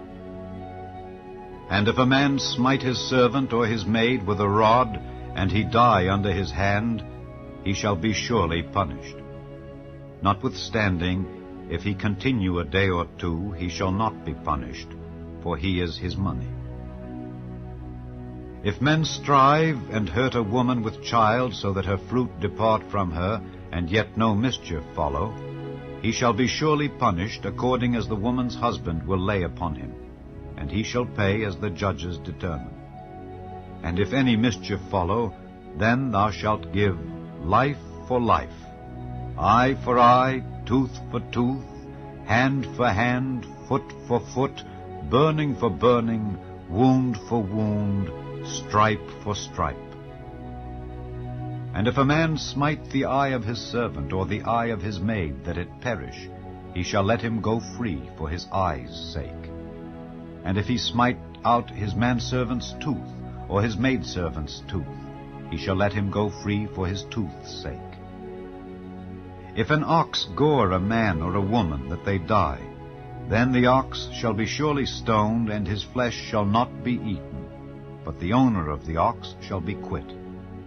But if the ox were wont to push with his horn in time past, and it hath been testified to his owner, and he hath not kept him in, but that he hath killed a man or a woman, the ox shall be stoned, and his owner also shall be put to death. If there be laid on him a sum of money, then he shall give for the ransom of his life whatsoever is laid upon him. Whether he have gored a son or have gored a daughter, according to this judgment shall it be done unto him. If the ox shall push a manservant or a maidservant, he shall give unto their master 30 shekels of silver, and the ox shall be stoned. And if a man shall open a pit, or if a man shall dig a pit, and not cover it, and an ox or an ass fall therein, the owner of the pit shall make it good, and give money unto the owner of them, and the dead beast shall be his. And if one man's ox hurt another's that he die, then they shall sell the live ox, and divide the money of it, and the dead ox also they shall divide. Or if it be known that the ox hath used to push in time past, and his owner hath not kept him in, he shall surely pay ox for ox, and the dead shall be his own. Chapter 22. If a man shall steal an ox or a sheep, and kill it or sell it, he shall restore 5 oxen for an ox, and 4 sheep for a sheep. If a thief be found breaking up, and be smitten that he die, there shall no blood be shed for him. If the sun be risen upon him, there shall be blood shed for him, for he should make full restitution. If he have nothing, then he shall be sold for his theft. If the theft be certainly found in his hand alive, whether it be ox or ass or sheep, he shall restore double. If a man shall cause a field or vineyard to be eaten, and shall put in his beast, and shall feed in another man's field, of the best of his own field and of the best of his own vineyard shall he make restitution. If fire break out and catch in thorns, so that the stacks of corn or the standing corn or the field be consumed therewith, he that kindled the fire shall surely make restitution. If a man shall deliver unto his neighbor money or stuff to keep, and it be stolen out of the man's house, if the thief be found, let him pay double. If the thief be not found, then the master of the house shall be brought unto the judges to see whether he have put his hand unto his neighbor's goods. For all manner of trespass, whether it be for ox, for ass, for sheep, for raiment, or for any manner of lost thing which another challengeth to be his, the cause of both parties shall come before the judges, and whom the judges shall condemn, he shall pay double unto his neighbor. If a man deliver unto his neighbor an ass, or an ox, or a sheep, or any beast to keep, and it die, or be hurt, or driven away, no man seeing it, then shall an oath of the Lord be between them both, that he hath not put his hand unto his neighbor's goods. And the owner of it shall accept thereof, and he shall not make it good. And if it be stolen from him, he shall make restitution unto the owner thereof. If it be torn in pieces, then let him bring it for witness, and he shall not make good that which was torn. And if a man borrow aught of his neighbor, and it be hurt or die, the owner thereof being not with it, he shall surely make it good. But if the owner thereof be with it, he shall not make it good. If it be an hired thing, it came for his hire. And if a man entice a maid that is not betrothed, and lie with her, he shall surely endow her to be his wife. If her father utterly refuse to give her unto him, he shall pay money according to the dowry of virgins. Thou shalt not suffer a witch to live.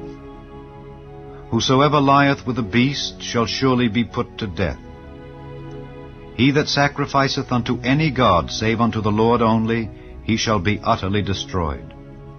Thou shalt neither vex a stranger nor oppress him, for ye were strangers in the land of Egypt.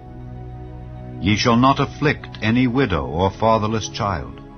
If thou afflict them in any wise, and they cry at all unto me, I will surely hear their cry, and my wrath shall wax hot, and I will kill you with the sword, and your wives shall be widows, and your children fatherless.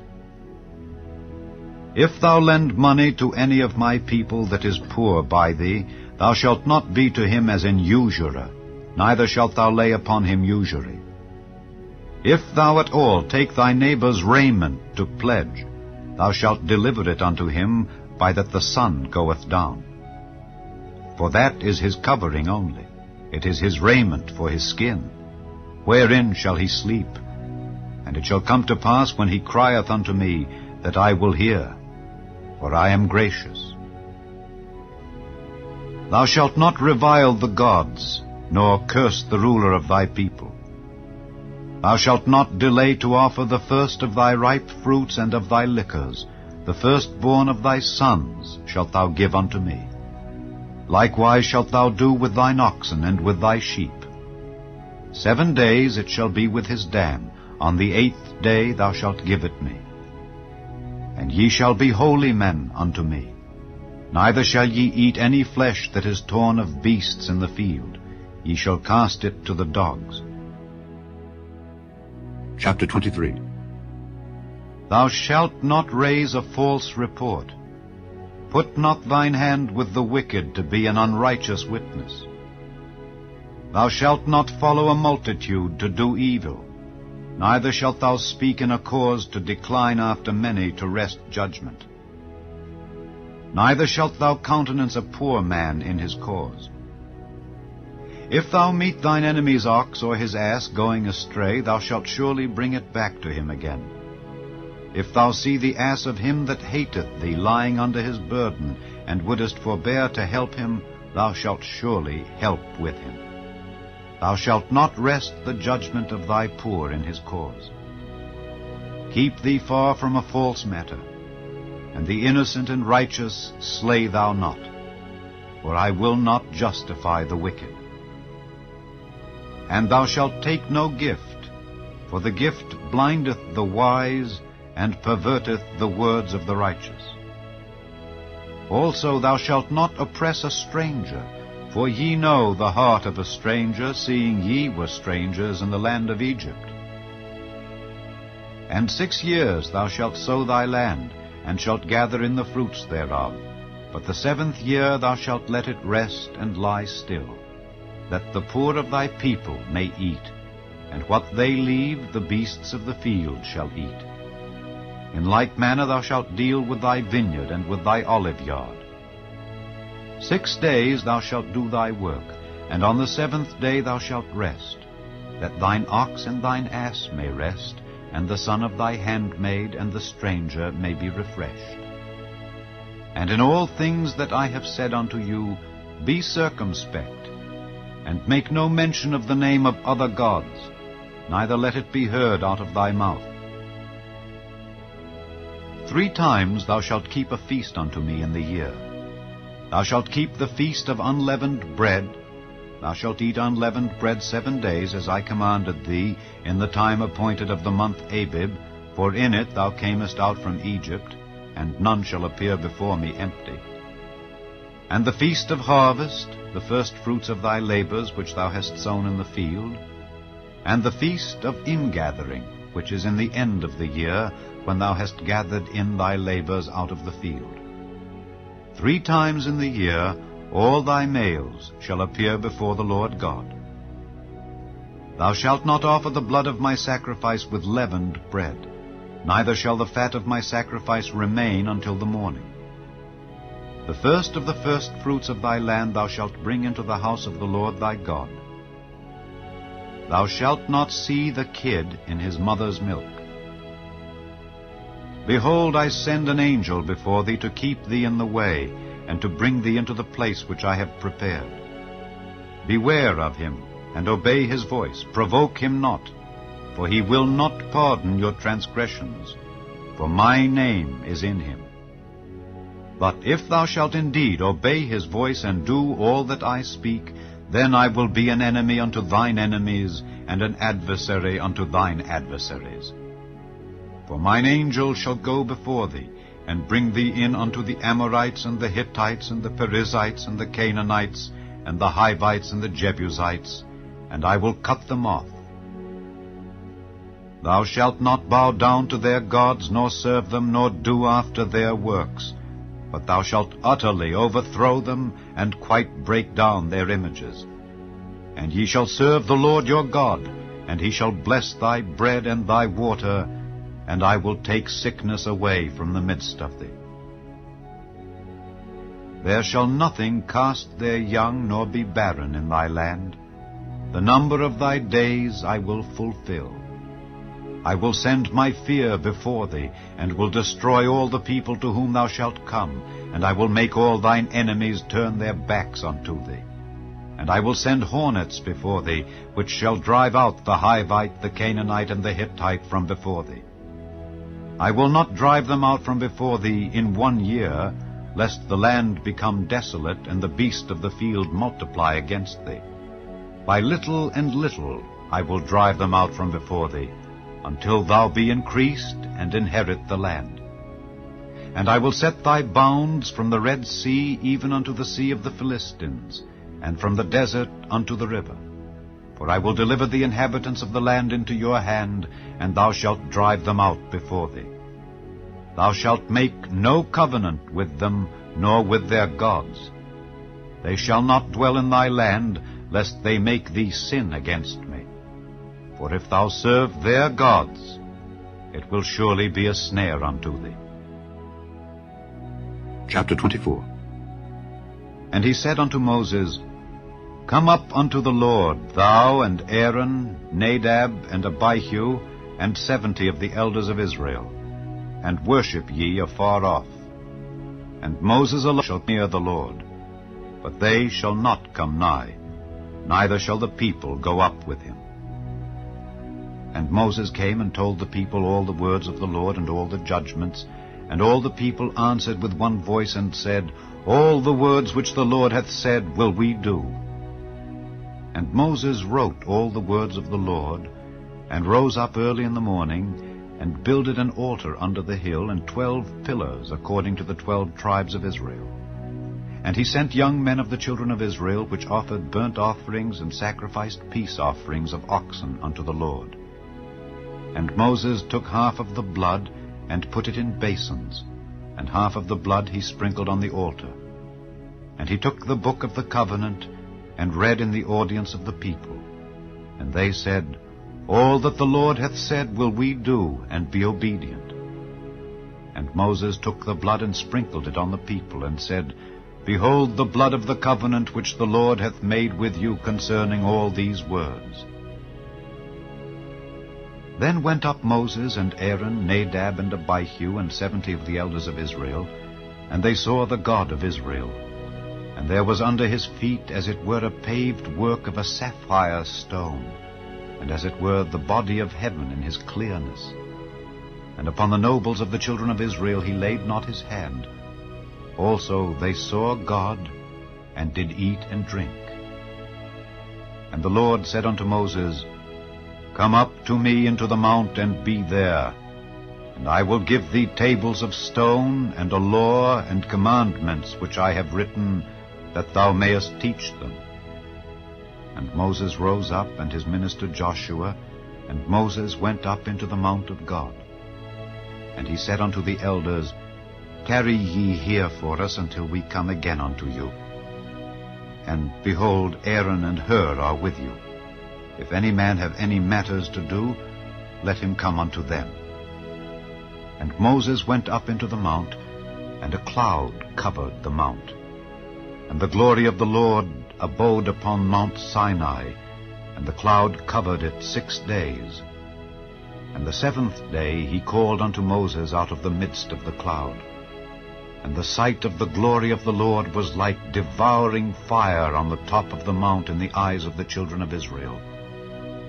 And Moses went into the midst of the cloud, and gat him up into the mount. And Moses was in the mount 40 days and 40 nights.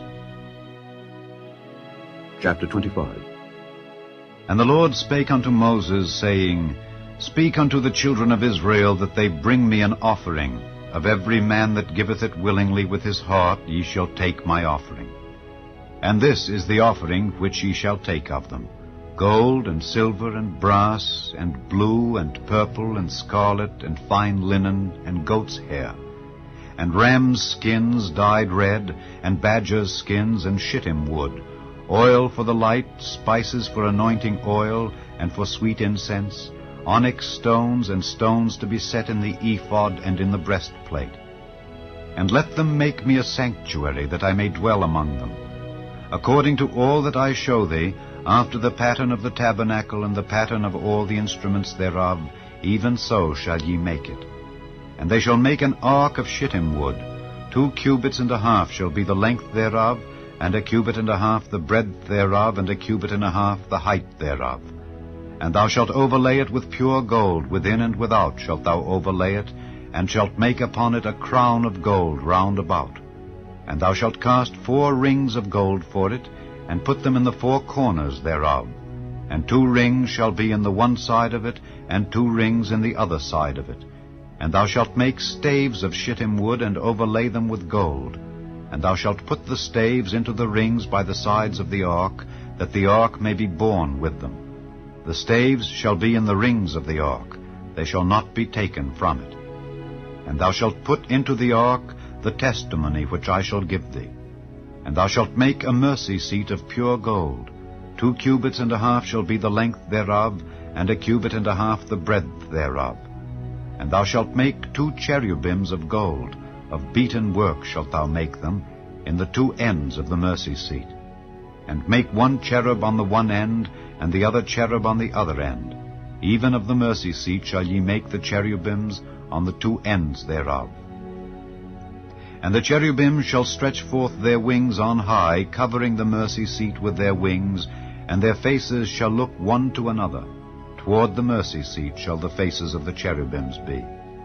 And thou shalt put the mercy seat above upon the ark, and in the ark thou shalt put the testimony that I shall give thee. And there I will meet with thee, and I will commune with thee from above the mercy seat, from between the 2 cherubims which are upon the ark of the testimony, of all things which I will give thee in commandment unto the children of Israel. Thou shalt also make a table of shittim wood. 2 cubits shall be the length thereof, and 1 cubit the breadth thereof, and 1 cubit and a half the height thereof. And thou shalt overlay it with pure gold, and make thereto a crown of gold round about. And thou shalt make unto it a border of an hand breadth round about, and thou shalt make a golden crown to the border thereof round about. And thou shalt make for it 4 rings of gold, and put the rings in the 4 corners that are on the 4 feet thereof. Over against the border shall the rings be for places of the staves to bear the table. And thou shalt make the staves of shittim wood, and overlay them with gold, that the table may be borne with them. And thou shalt make the dishes thereof, and spoons thereof, and covers thereof, and bowls thereof, to cover withal. Of pure gold shalt thou make them. And thou shalt set upon the table showbread before me alway. And thou shalt make a candlestick of pure gold. Of beaten work shall the candlestick be made. His shaft and his branches, his bowls, his knops, and his flowers shall be of the same. And 6 branches shall come out of the sides of it, 3 branches of the candlestick out of the one side, and 3 branches of the candlestick out of the other side. 3 bowls made like unto almonds, with a knop and a flower in one branch, and 3 bowls made like almonds in the other branch, with a knop and a flower. So in the 6 branches that come out of the candlestick. And in the candlestick shall be 4 bowls made like unto almonds, with their knops and their flowers. And there shall be a knop under 2 branches of the same, and a knop under 2 branches of the same, and a knop under 2 branches of the same, according to the 6 branches that proceed out of the candlestick. Their knops and their branches shall be of the same. All it shall be one beaten work of pure gold. And thou shalt make the 7 lamps thereof, and they shall light the lamps thereof, that they may give light over against it. And the tongs thereof and the snuff dishes thereof shall be of pure gold. Of a talent of pure gold shall he make it with all these vessels. And look that thou make them after their pattern, which was showed thee in the mount. Chapter 26. Moreover, thou shalt make the tabernacle with 10 curtains of fine twined linen, and blue, and purple, and scarlet. With cherubims of cunning work shalt thou make them. The length of 1 curtain shall be 28 cubits, and the breadth of 1 curtain 4 cubits, and every one of the curtains shall have 1 measure. The 5 curtains shall be coupled together one to another, and other 5 curtains shall be coupled one to another. And thou shalt make loops of blue upon the edge of the one curtain from the selvage in the coupling, and likewise shalt thou make in the uttermost edge of another curtain in the coupling of the second. 50 loops shalt thou make in the one curtain, and 50 loops shalt thou make in the edge of the curtain that is in the coupling of the second, that the loops may take hold one of another. And thou shalt make 50 taches of gold, and couple the curtains together with the taches, and it shall be one tabernacle. And thou shalt make curtains of goat's hair to be a covering upon the tabernacle. 11 curtains shalt thou make. The length of one curtain shall be 30 cubits, and the breadth of one curtain 4 cubits. And the 11 curtains shall be all of one measure. And thou shalt couple 5 curtains by themselves, and 6 curtains by themselves, and shalt double the 6th curtain in the forefront of the tabernacle.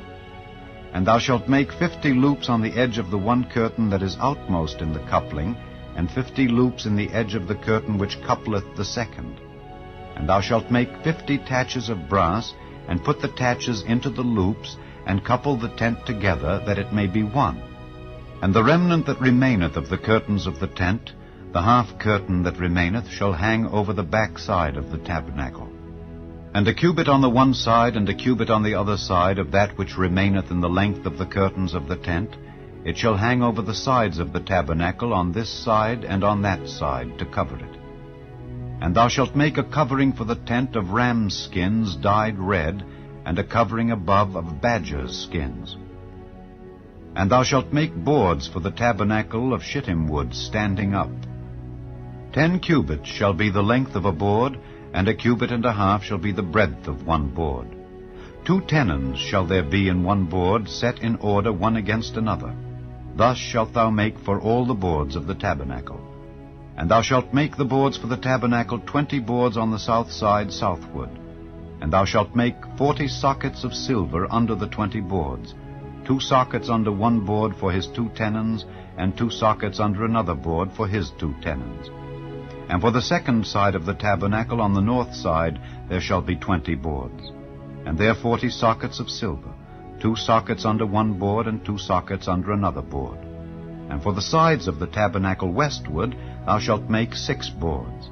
And 2 boards shalt thou make for the corners of the tabernacle in the 2 sides. And they shall be coupled together beneath, and they shall be coupled together above the head of it unto one ring. Thus shall it be for them both. They shall be for the 2 corners. And they shall be 8 boards, and their sockets of silver, 16 sockets, 2 sockets under one board, and 2 sockets under another board. And thou shalt make bars of shittim wood, 5 for the boards of the one side of the tabernacle, and 5 bars for the boards of the other side of the tabernacle, and 5 bars for the boards of the side of the tabernacle, for the 2 sides westward. And the middle bar in the midst of the boards shall reach from end to end. And thou shalt overlay the boards with gold, and make their rings of gold for places for the bars. And thou shalt overlay the bars with gold. And thou shalt rear up the tabernacle according to the fashion thereof which was showed thee in the mount. And thou shalt make a veil of blue and purple and scarlet and fine twined linen of cunning work. With cherubims shall it be made. And thou shalt hang it upon 4 pillars of shittim wood overlaid with gold. Their hooks shall be of gold upon the 4 sockets of silver.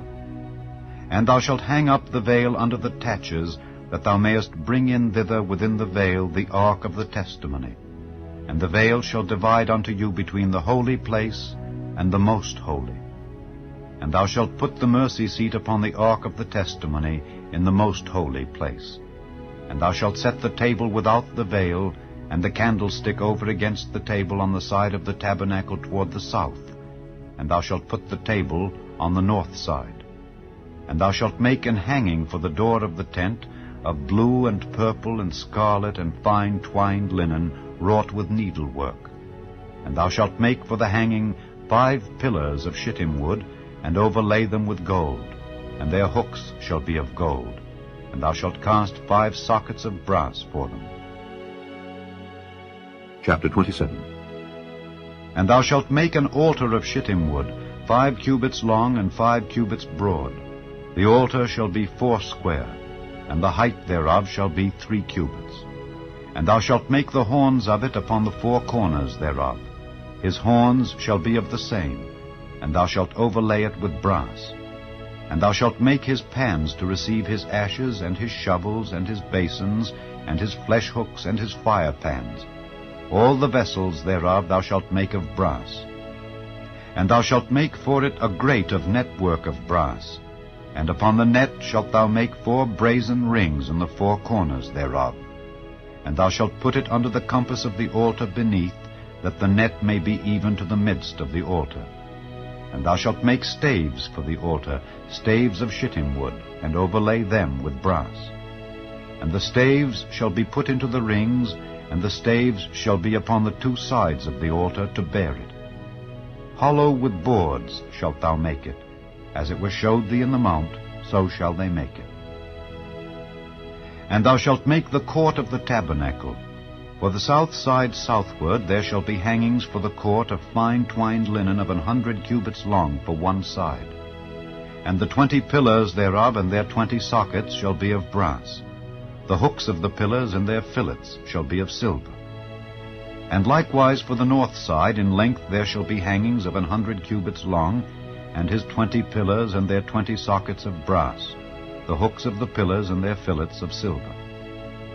And for the breadth of the court on the west side shall be hangings of 50 cubits, their pillars 10 and their sockets 10. And the breadth of the court on the east side eastward shall be 50 cubits. The hangings of one side of the gate shall be 15 cubits, their pillars 3 and their sockets 3. And on the other side shall be hangings 15 cubits, their pillars 3 and their sockets 3. And for the gate of the court shall be an hanging of 20 cubits, of blue and purple and scarlet and fine twined linen wrought with needlework. And their pillars shall be 4, and their sockets 4. All the pillars round about the court shall be filleted with silver. Their hooks shall be of silver, and their sockets of brass. The length of the court shall be 100 cubits, and the breadth 50 everywhere, and the height 5 cubits of fine twined linen, and their sockets of brass. All the vessels of the tabernacle and all the service thereof, and all the pins thereof, and all the pins of the court shall be of brass. And thou shalt command the children of Israel that they bring thee pure oil olive beaten for the light, to cause the lamp to burn always. In the tabernacle of the congregation without the veil, which is before the testimony, Aaron and his sons shall order it from evening to morning before the Lord. It shall be a statute forever unto their generations on the behalf of the children of Israel. Chapter 28. And take thou unto thee Aaron thy brother and his sons with him from among the children of Israel, that he may minister unto me in the priest's office, even Aaron, Nadab, and Abihu, Eleazar, and Ithamar, Aaron's sons.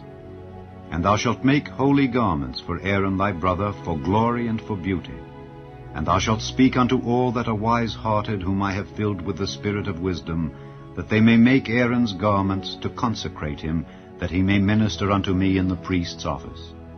And these are the garments which they shall make: a breastplate, and an ephod, and a robe, and a broidered coat, a mitre, and a girdle.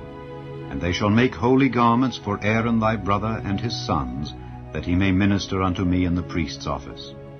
And they shall take gold, and blue, and purple, and scarlet, and fine linen. And they shall make the ephod of gold, of blue, and of purple, of scarlet, and fine twined linen with cunning work. It shall have the 2 shoulder pieces thereof joined at the 2 edges thereof, and so it shall be joined together. And the curious girdle of the ephod which is upon it shall be of the same, according to the work thereof, even of gold, of blue, and purple, and scarlet, and fine twined linen.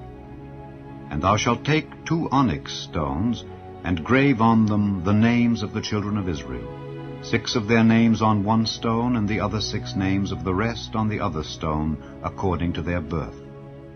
With the work of an engraver in stone, like the engravings of a signet, shalt thou engrave the 2 stones with the names of the children of Israel.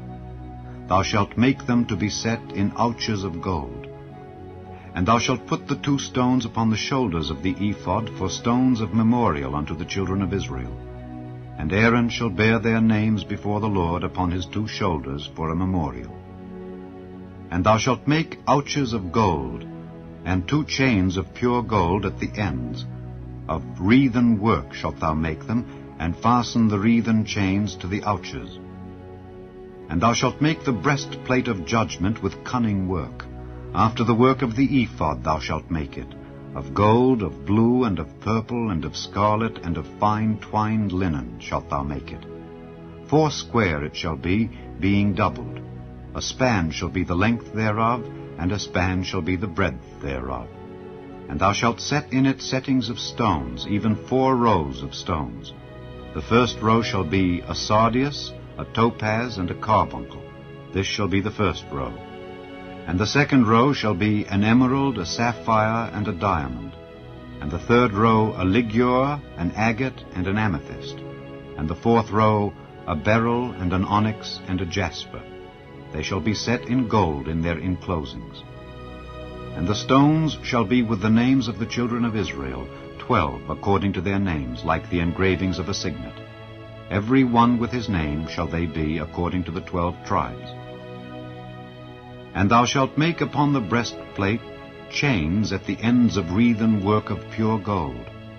And thou shalt make upon the breastplate 2 rings of gold, and shalt put the 2 rings on the 2 ends of the breastplate.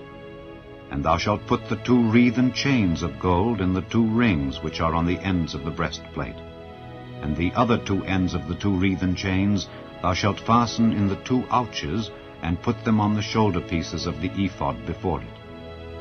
And thou shalt make 2 rings of gold, and thou shalt put them upon the 2 ends of the breastplate in the border thereof, which is in the side of the ephod inward. And 2 other rings of gold thou shalt make, and shalt put them on the 2 sides of the ephod underneath, toward the forepart thereof, over against the other coupling thereof, above the curious girdle of the ephod. And they shall bind the breastplate by the rings thereof unto the rings of the ephod with a lace of blue, that it may be above the curious girdle of the ephod, and that the breastplate be not loosed from the ephod. And Aaron shall bear the names of the children of Israel in the breastplate of judgment upon his heart, when he goeth in unto the holy place, for a memorial before the Lord continually. And thou shalt put in the breastplate of judgment the Urim and the Thummim, and they shall be upon Aaron's heart when he goeth in before the Lord. And Aaron shall bear the judgment of the children of Israel upon his heart before the Lord continually. And thou shalt make the robe of the ephod all of blue, and there shall be an hole in the top of it in the midst thereof. It shall have a binding of woven work round about the whole of it, as it were the hole of an habergeon, that it be not rent.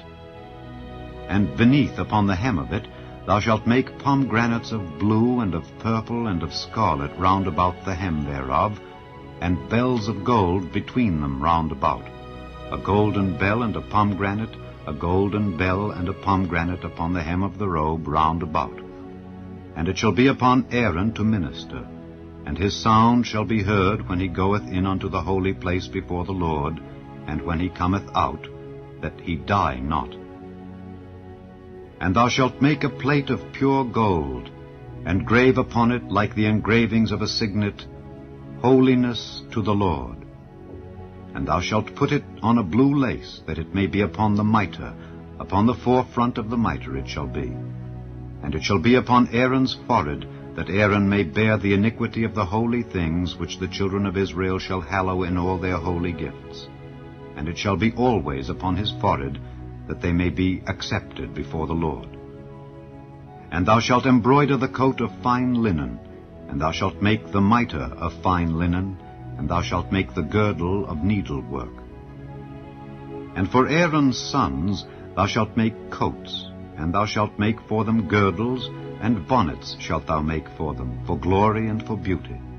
And thou shalt put them upon Aaron thy brother and his sons with him, and shalt anoint them, and consecrate them, and sanctify them, that they may minister unto me in the priest's office. And thou shalt make them linen breeches to cover their nakedness. From the loins even unto the thighs they shall reach. and they shall be upon Aaron and upon his sons, when they come in unto the tabernacle of the congregation, or when they come near unto the altar to minister in the holy place, that they bear not iniquity and die. It shall be a statute forever unto him and his seed after him. Chapter 29. And this is the thing that thou shalt do unto them to hallow them, to minister unto me in the priest's office. Take 1 young bullock and 2 rams without blemish, and unleavened bread, and cakes unleavened tempered with oil, and wafers unleavened anointed with oil. Of wheaten flour shalt thou make them. And thou shalt put them into 1 basket, and bring them in the basket with the bullock and the 2 rams.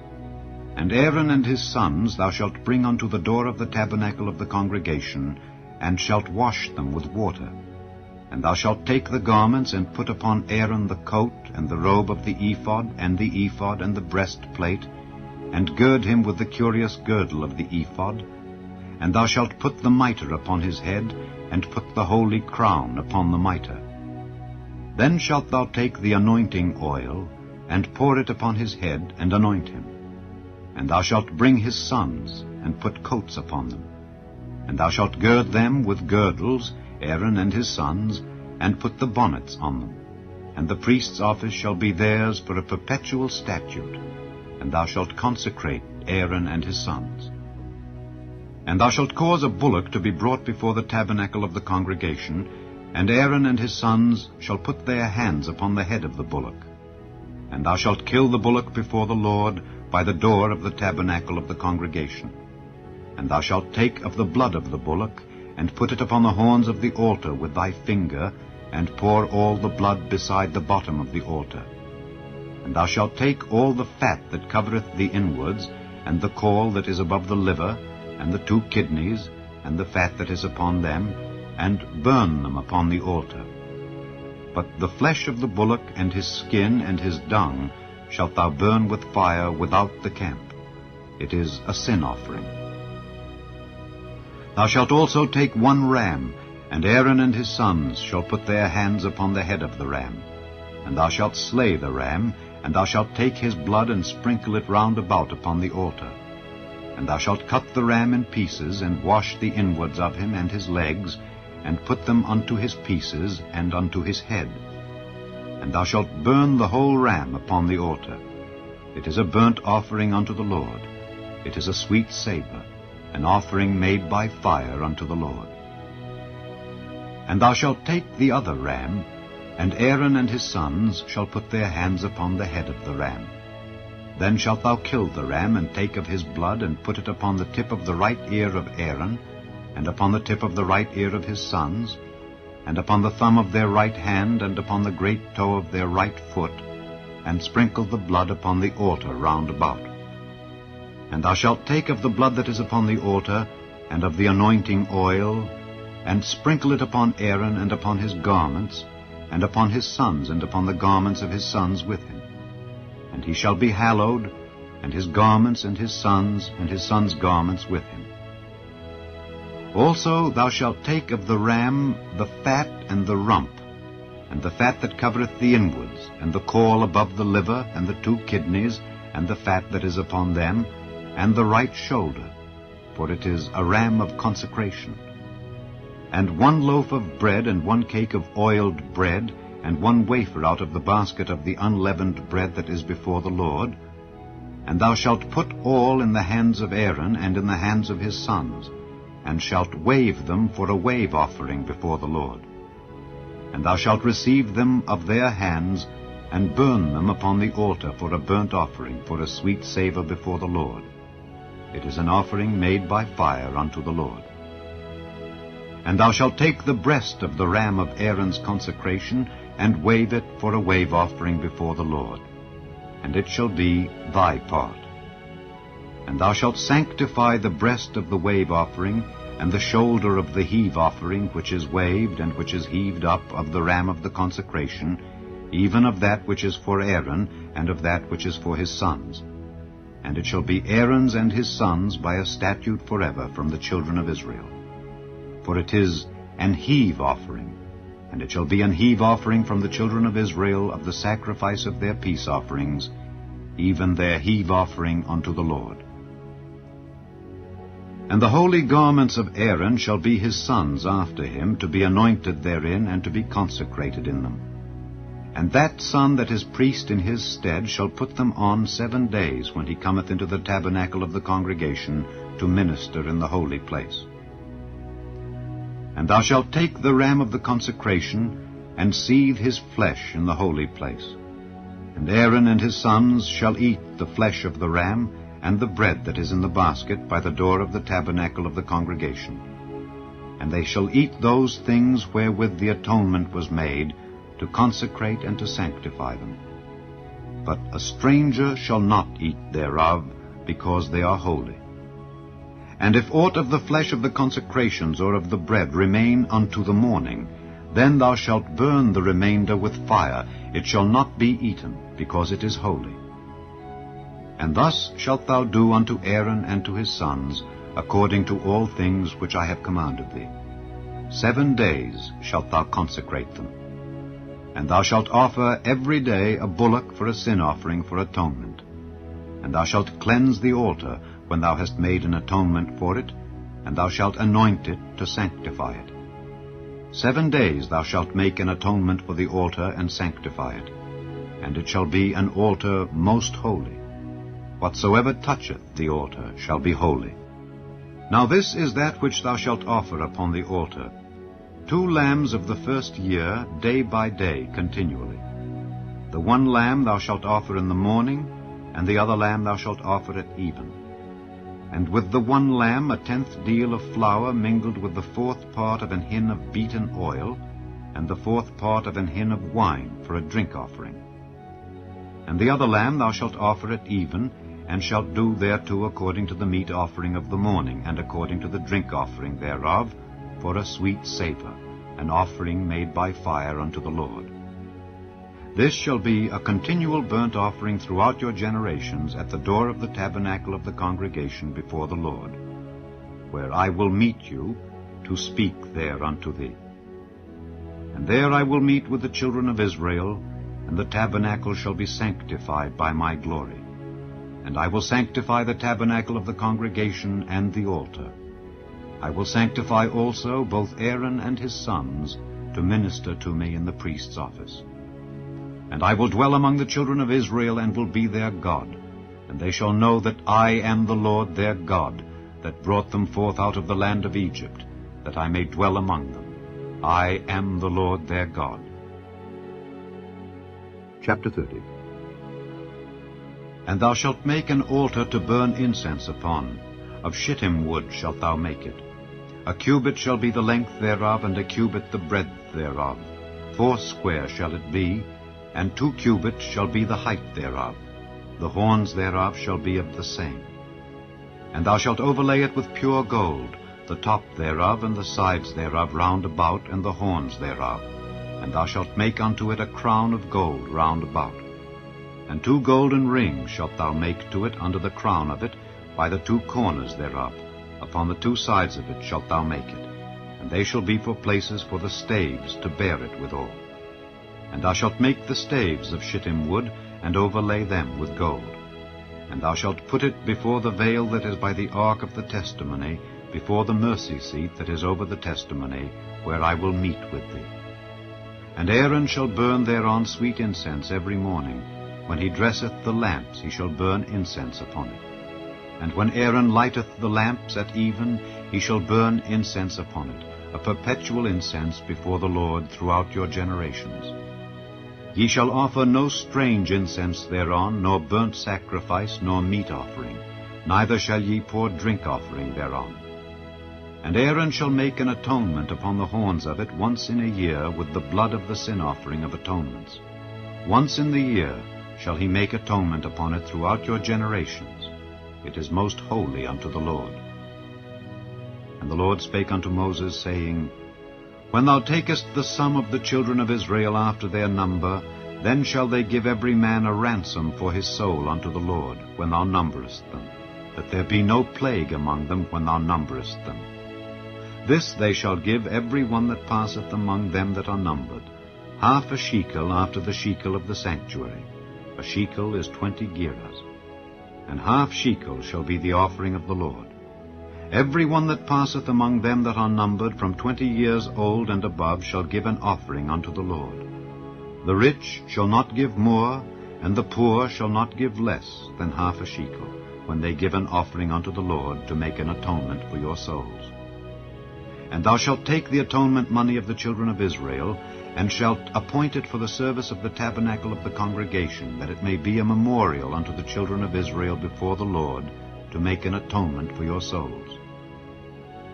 And the Lord spake unto Moses, saying, Thou shalt also make a laver of brass, and his foot also of brass, to wash withal.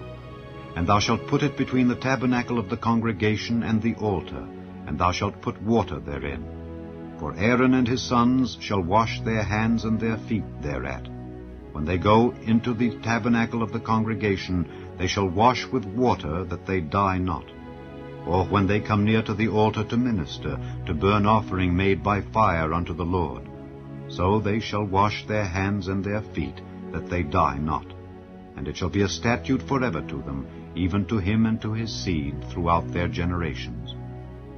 Moreover the Lord spake unto Moses, saying, Take thou also unto thee principal spices, of pure myrrh 500 shekels, and of sweet cinnamon half so much, even 250 shekels, and of sweet calamus 250 shekels, and of cassia 500 shekels, after the shekel of the sanctuary, and of oil olive and hin.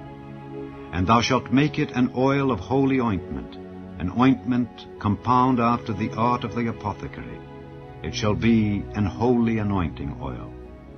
And thou shalt anoint the tabernacle of the congregation therewith, and the ark of the testimony, and the table and all his vessels, and the candlestick and his vessels, and the altar of incense, and the altar of burnt offering with all his vessels, and the laver and his foot.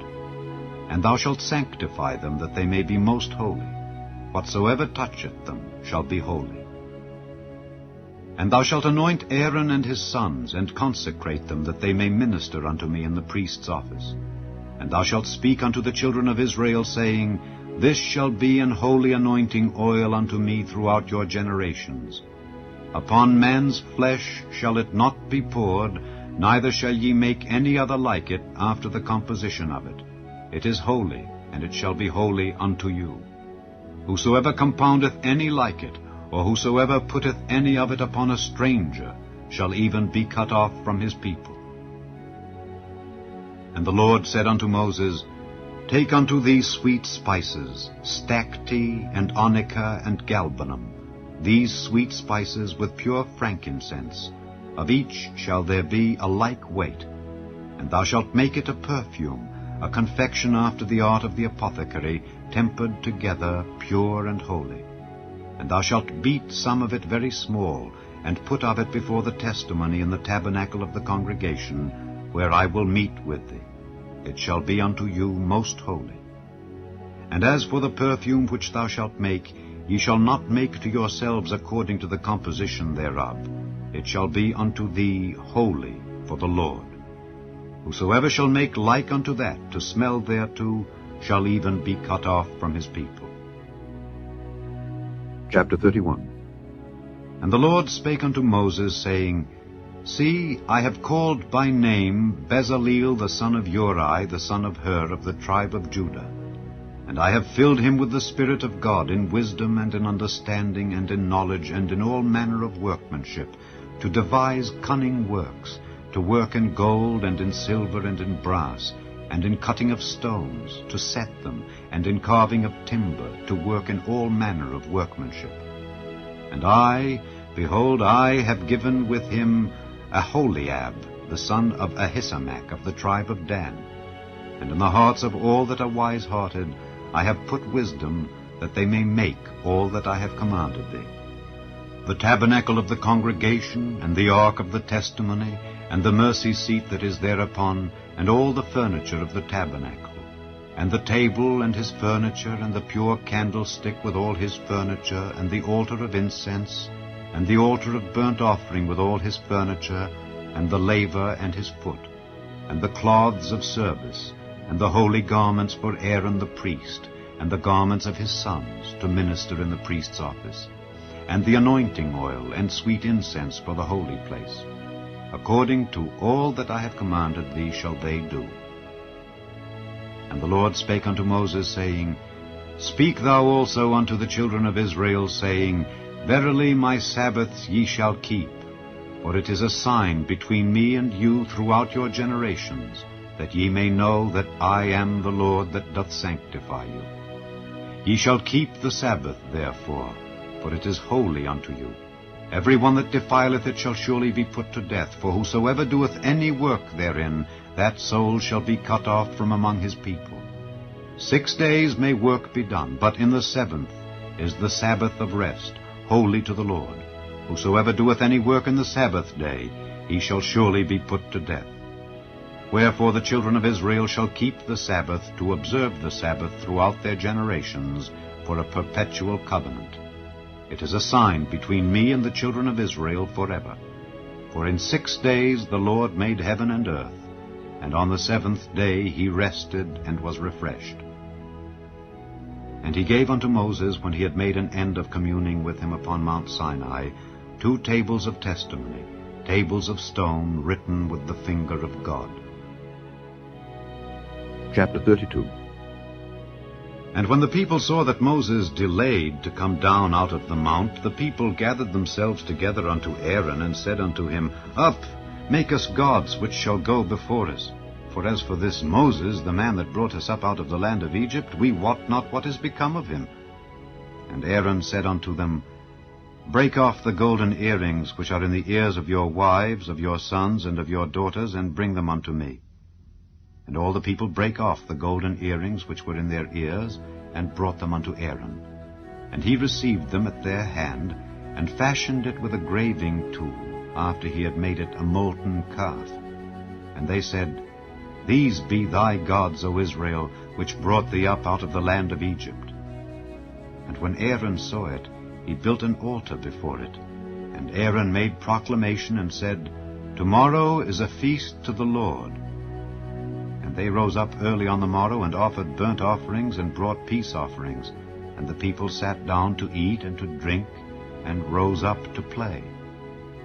And the Lord said unto Moses, Go, get thee down, for thy people which thou broughtest out of the land of Egypt have corrupted themselves.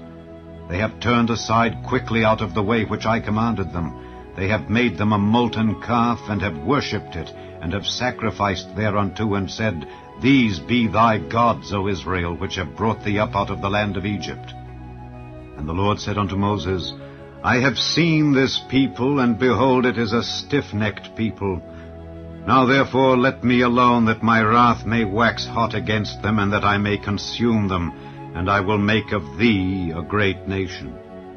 And Moses besought the Lord his God, and said, Lord, why doth thy wrath wax hot against thy people, which thou hast brought forth out of the land of Egypt with great power and with a mighty hand? Wherefore should the Egyptians speak and say, For mischief did he bring them out, to slay them in the mountains, and to consume them from the face of the earth? Turn from thy fierce wrath, and repent of this evil against thy people. Remember Abraham, Isaac, and Israel, thy servants, to whom thou swarest by thine own self, and saidst unto them, I will multiply your seed as the stars of heaven, and all this land that I have spoken of will I give unto your seed, and they shall inherit it forever. And the Lord repented of the evil which he thought to do unto his people. And Moses turned, and went down from the mount, and the 2 tables of the testimony were in his hand. The tables were written on both their sides, on the one side and on the other were they written. And the tables were the work of God, and the writing was the writing of God, graven upon the tables. And when Joshua heard the noise of the people as they shouted, he said unto Moses, There is a noise of war in the camp. And he said, It is not the voice of them that shout for mastery, neither is it the voice of them that cry for being overcome, but the noise of them that sing do I hear. And it came to pass, as soon as he came nigh unto the camp, that he saw the calf and the dancing. And Moses' anger waxed hot, and he cast the tables out of his hands, and brake them beneath the mount. And he took the calf which they had made, and burnt it in the fire, and ground it to powder, and strawed it upon the water, and made the children of Israel drink of it. And Moses said unto Aaron, What did this people unto thee, that thou hast brought so great a sin upon them? And Aaron said, Let not the anger of my lord wax hot. Thou knowest the people, that they are set on mischief. For they said unto me, Make us gods which shall go before us. For as for this Moses, the man that brought us up out of the land of Egypt, we wot not what is become of him. And I said unto them, Whosoever hath any gold, let them break it off. So they gave it me. Then I cast it into the fire, and there came out this calf. And when Moses saw that the people were naked, for Aaron had made them naked unto their shame among their enemies, then Moses stood in the gate of the camp, and said, Who is on the Lord's side? Let him come unto me. And all the sons of Levi gathered themselves together unto him. And he said unto them, Thus saith the Lord God of Israel, Put every man his sword by his side, and go in and out from gate to gate throughout the camp, and slay every man his brother, and every man his companion, and every man his neighbor. And the children of Levi did according to the word of Moses. And there fell of the people that day about 3,000 men. For Moses had said, Consecrate yourselves today to the Lord, even every man upon his son and upon his brother, that he may bestow upon you a blessing this day. And it came to pass on the morrow that Moses said unto the people, Ye have sinned a great sin. And now I will go up unto the Lord. Peradventure I shall make an atonement for your sin. And Moses returned unto the Lord, and said, O, this people have sinned a great sin, and have made them gods of gold.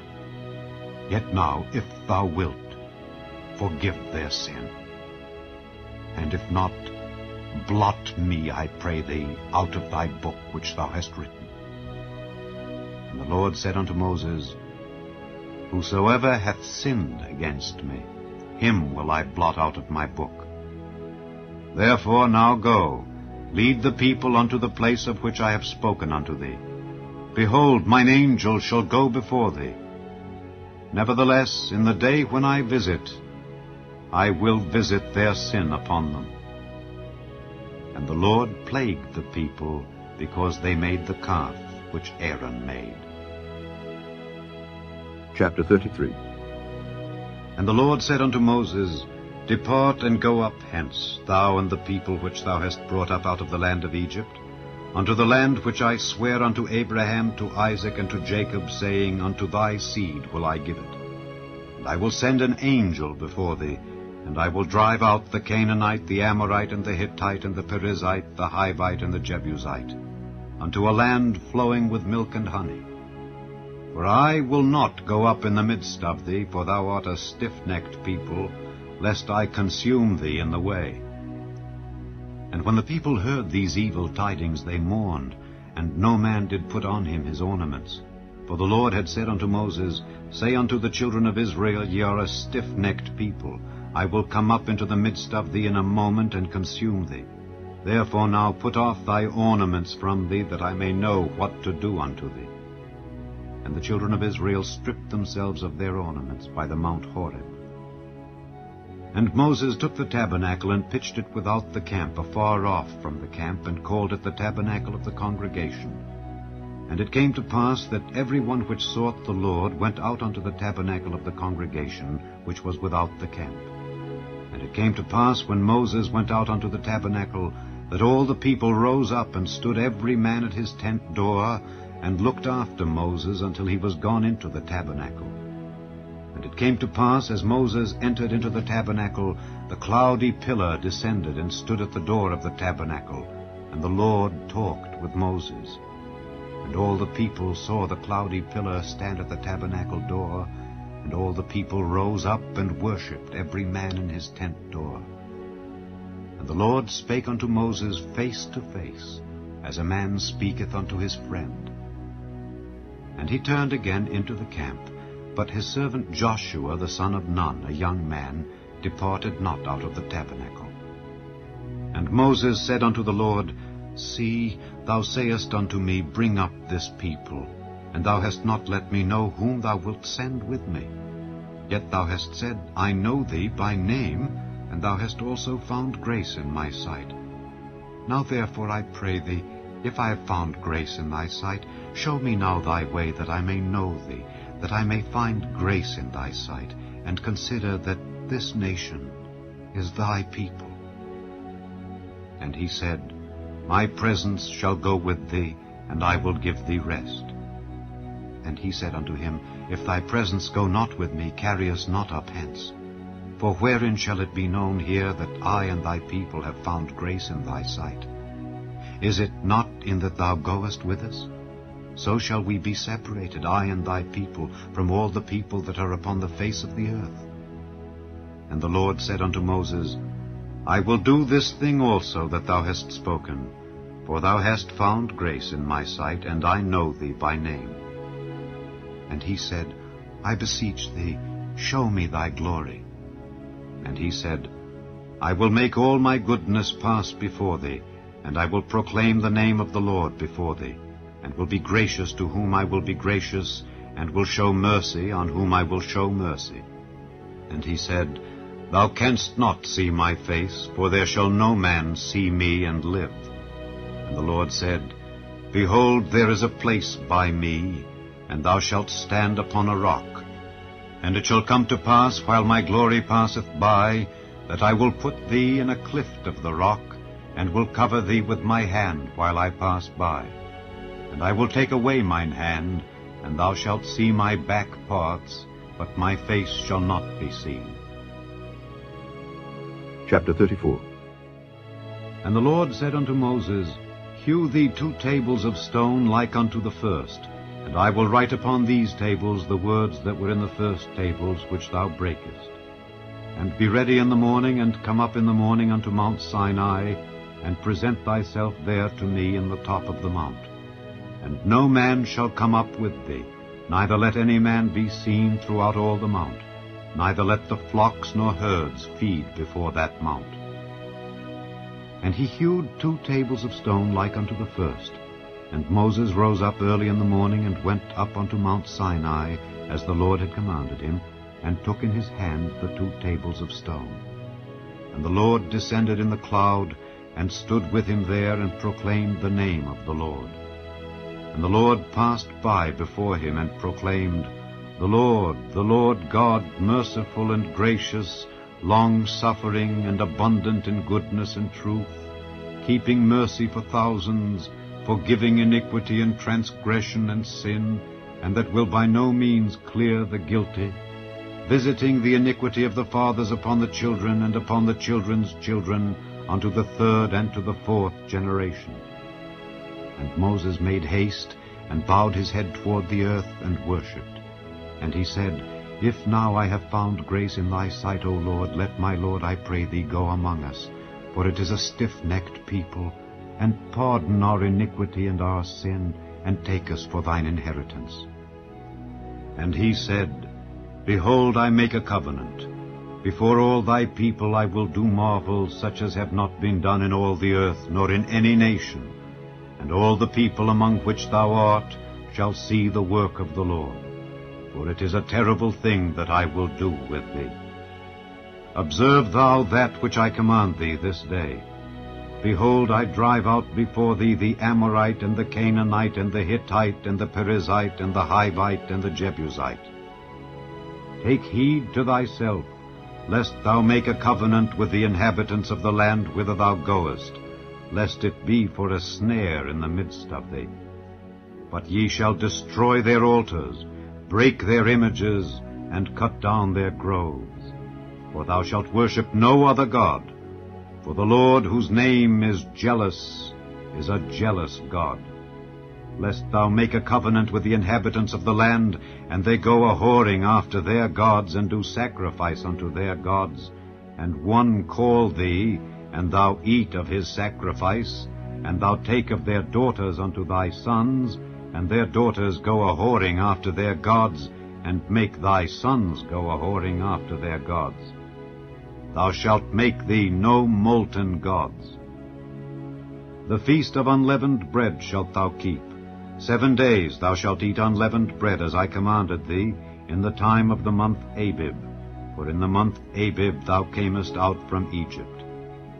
All that openeth the matrix is mine, and every firstling among thy cattle, whether ox or sheep, that is male.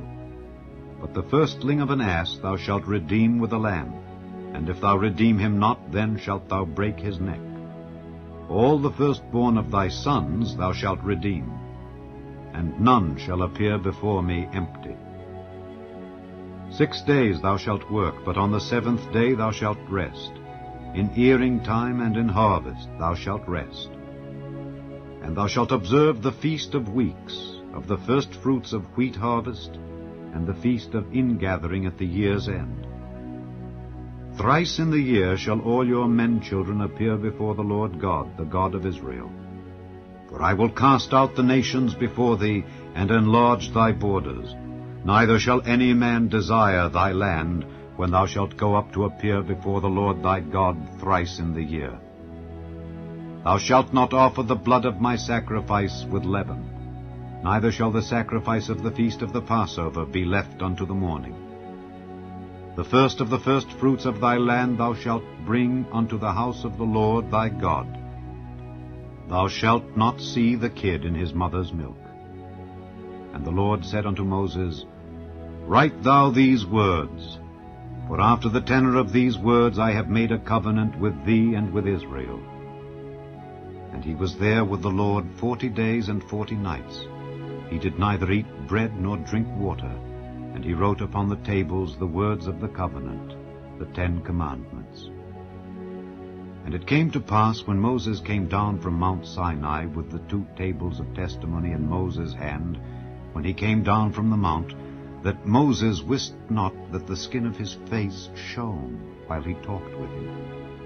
And when Aaron and all the children of Israel saw Moses, behold, the skin of his face shone, and they were afraid to come nigh him. And Moses called unto them, and Aaron and all the rulers of the congregation returned unto him, and Moses talked with them. And afterward all the children of Israel came nigh, and he gave them in commandment all that the Lord had spoken with him in Mount Sinai. And till Moses had done speaking with them, he put a veil on his face. But when Moses went in before the Lord to speak with him, he took the veil off until he came out. And he came out and spake unto the children of Israel that which he was commanded. And the children of Israel saw the face of Moses, that the skin of Moses' face shone. And Moses put the veil upon his face again, until he went in to speak with him. Chapter 35.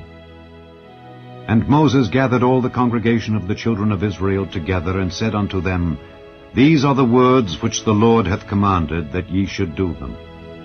6 days shall work be done, but on the 7th day there shall be to you an holy day, a Sabbath of rest to the Lord. Whosoever doeth work therein shall be put to death.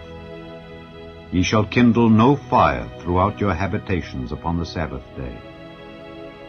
And Moses spake unto all the congregation of the children of Israel, saying, This is the thing which the Lord commanded, saying, Take ye from among you an offering unto the Lord. Whosoever is of a willing heart, let him bring it, an offering of the Lord, gold and silver and brass and blue and purple and scarlet and fine linen and goat's hair, and rams' skins dyed red, and badger skins and shittim wood, and oil for the light, and spices for anointing oil and for the sweet incense, and onyx stones, and stones to be set for the ephod and for the breastplate.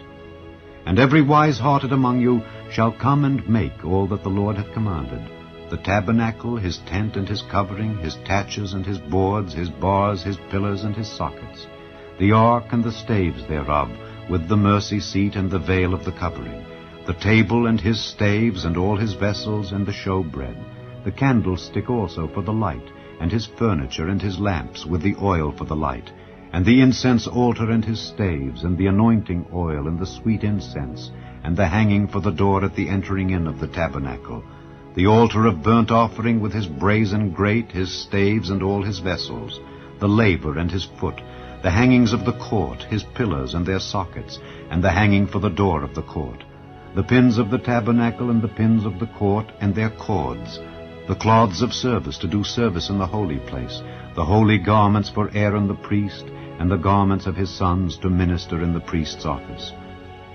And all the congregation of the children of Israel departed from the presence of Moses. And they came every one whose heart stirred him up, and every one whom his spirit made willing, and they brought the Lord's offering to the work of the tabernacle of the congregation, and for all his service, and for the holy garments. And they came, both men and women, as many as were willing-hearted, and brought bracelets, and earrings, and rings, and tablets, all jewels of gold. And every man that offered an offering of gold unto the Lord. And every man with whom was found blue, and purple, and scarlet, and fine linen, and goat's hair, and red skins of rams, and badgers' skins, brought them. Every one that did offer an offering of silver and brass brought the Lord's offering. And every man with whom was found shittim wood for any work of the service brought it. And all the women that were wise-hearted did spin with their hands, and brought that which they had spun, both of blue, and of purple, and of scarlet, and of fine linen. And all the women whose hearts stirred them up in wisdom spun goat's hair. And the rulers brought onyx stones, and stones to be set for the ephod and for the breastplate, and spice and oil for the light, and for the anointing oil, and for the sweet incense.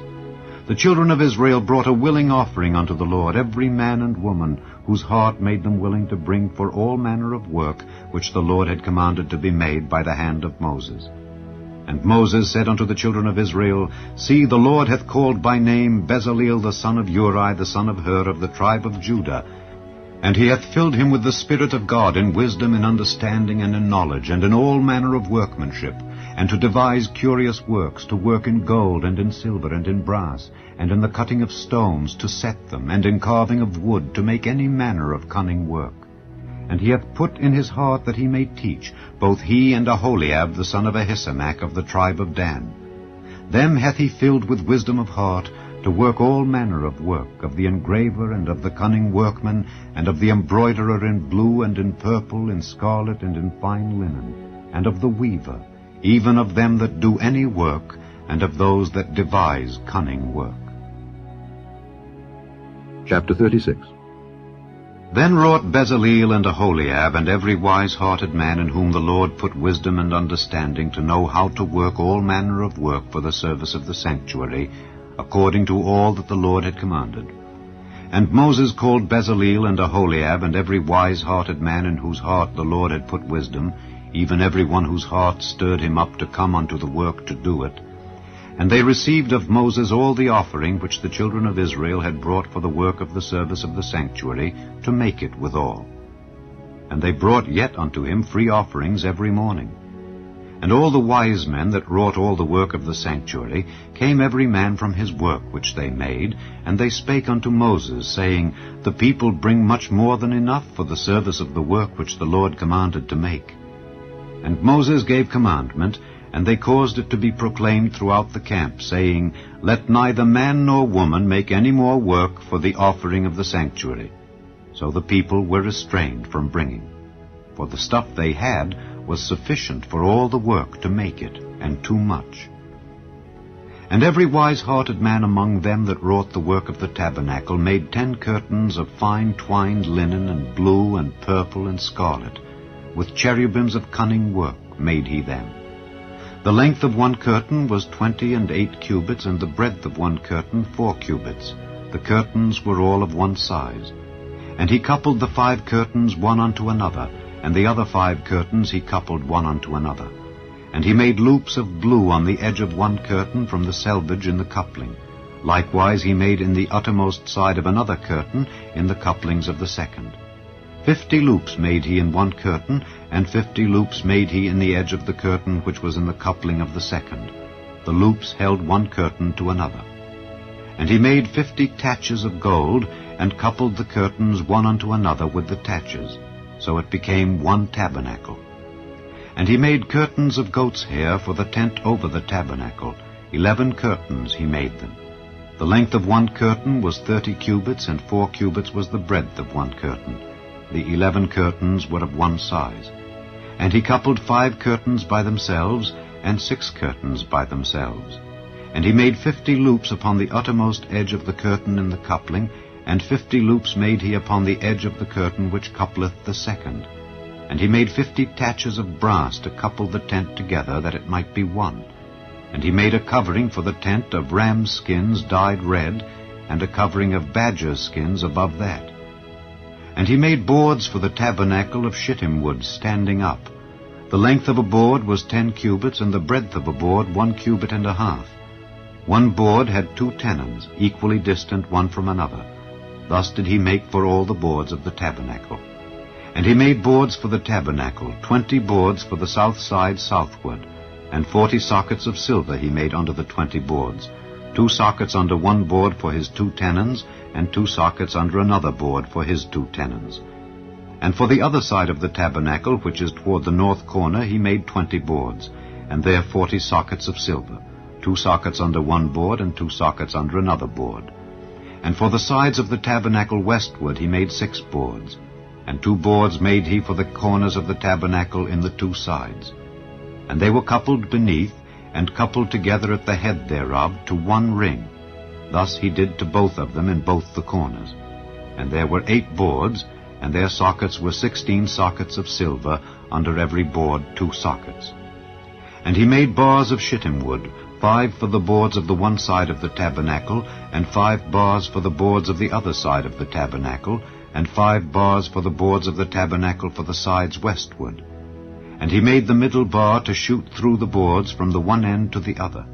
And he overlaid the boards with gold, and made their rings of gold to be places for the bars, and overlaid the bars with gold.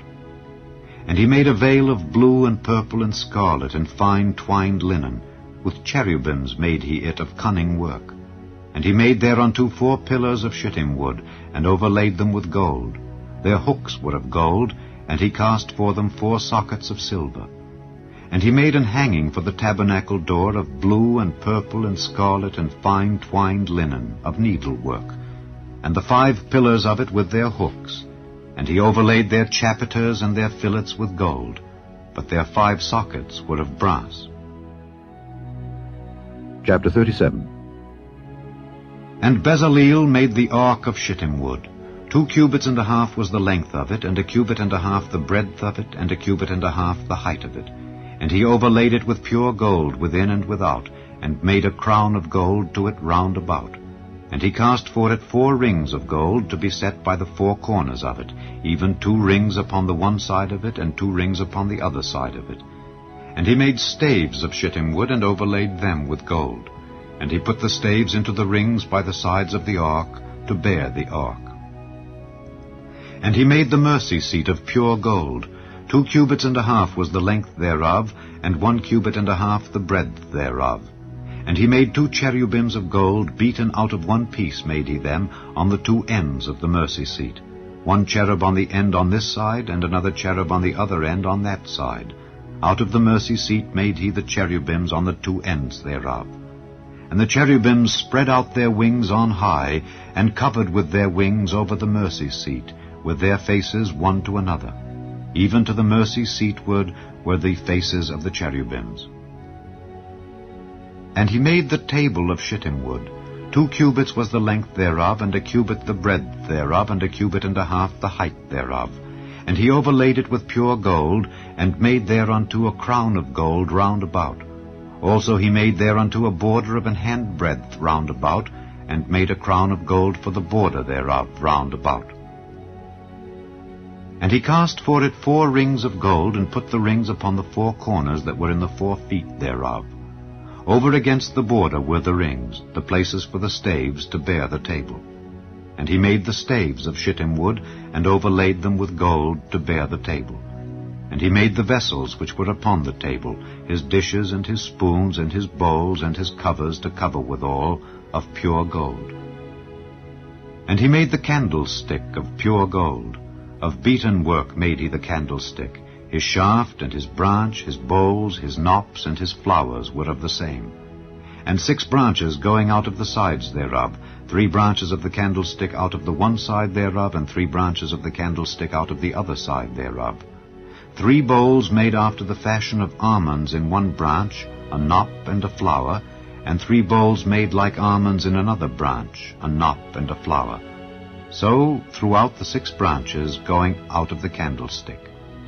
And in the candlestick were 4 bowls made like almonds, his knops and his flowers, and a knop under 2 branches of the same, and a knop under 2 branches of the same, and a knop under 2 branches of the same, according to the 6 branches going out of it. Their knops and their branches were of the same. All of it was one beaten work of pure gold. And he made his 7 lamps, and his snuffers, and his snuff dishes of pure gold. Of a talent of pure gold made he it, and all the vessels thereof. And he made the incense altar of shittim wood. The length of it was a cubit, and the breadth of it a cubit. It was 4 square, and 2 cubits was the height of it. The horns thereof were of the same. And he overlaid it with pure gold, both the top of it and the sides thereof round about, and the horns of it. Also he made unto it a crown of gold round about. And he made 2 rings of gold for it under the crown thereof, by the 2 corners of it, upon the 2 sides thereof, to be places for the staves to bear it withal. And he made the staves of shittim wood, and overlaid them with gold. And he made the holy anointing oil, and the pure incense of sweet spices, according to the work of the apothecary. Chapter 38. And he made the altar of burnt offering of shittim wood. 5 cubits was the length thereof, and 5 cubits the breadth thereof. It was 4 square, and 3 cubits the height thereof. And he made the horns thereof on the 4 corners of it. The horns thereof were of the same, and he overlaid it with brass. And he made all the vessels of the altar, the pots, and the shovels, and the basins, and the flesh hooks, and the fire pans. All the vessels thereof made he of brass. And he made for the altar a brazen grate of network under the compass thereof beneath unto the midst of it. And he cast 4 rings for the 4 ends of the grate of brass to be places for the staves. And he made the staves of shittim wood, and overlaid them with brass. And he put the staves into the rings on the sides of the altar to bear it withal. He made the altar hollow with boards. And he made the laver of brass, and the foot of it of brass, of the looking glasses of the women assembling, which assembled at the door of the tabernacle of the congregation. And he made the court. On the south side southward the hangings of the court were of fine twined linen, 100 cubits. Their pillars were 20, and their brazen sockets 20. The hooks of the pillars and their fillets were of silver. And for the north side the hangings were 100 cubits, their pillars were 20, and their sockets of brass 20. The hooks of the pillars and their fillets of silver. And for the west side were hangings of 50 cubits, their pillars 10, and their sockets 10. The hooks of the pillars and their fillets of silver. And for the east side eastward 50 cubits. The hangings of the one side of the gate were 15 cubits, their pillars 3, and their sockets 3. And for the other side of the court gate, on this hand and that hand, were hangings of 15 cubits, their pillars 3, and their sockets 3. All the hangings of the court round about were of fine twined linen. And the sockets for the pillars were of brass, the hooks of the pillars and their fillets of silver, and the overlaying of their chapiters of silver, and all the pillars of the court were filleted with silver. And the hanging for the gate of the court was needlework of blue and purple and scarlet and fine twined linen, and 20 cubits was the length, and the height and the breadth was 5 cubits, answerable to the hangings of the court. And their pillars were 4, and their sockets of brass 4, their hooks of silver, and the overlaying of their chapiters and their fillets of silver. And all the pins of the tabernacle and of the court round about were of brass. This is the sum of the tabernacle, even of the tabernacle of testimony, as it was counted according to the commandment of Moses for the service of the Levites, by the hand of Ithamar, son to Aaron the priest. And Bezaleel the son of Uri, the son of Hur, of the tribe of Judah, made all that the Lord commanded Moses.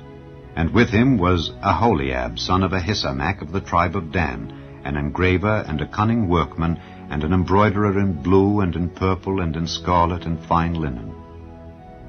All the gold that was occupied for the work and all the work of the holy place, even the gold of the offering, was 29 talents, and 730 shekels after the shekel of the sanctuary. And the silver of them that were numbered of the congregation was 100 talents, and 1,760 shekels after the shekel of the sanctuary. A beka for every man, that is, half a shekel after the shekel of the sanctuary, for every one that went to be numbered from 20 years old and upward, for 600,000 and 3,550 men.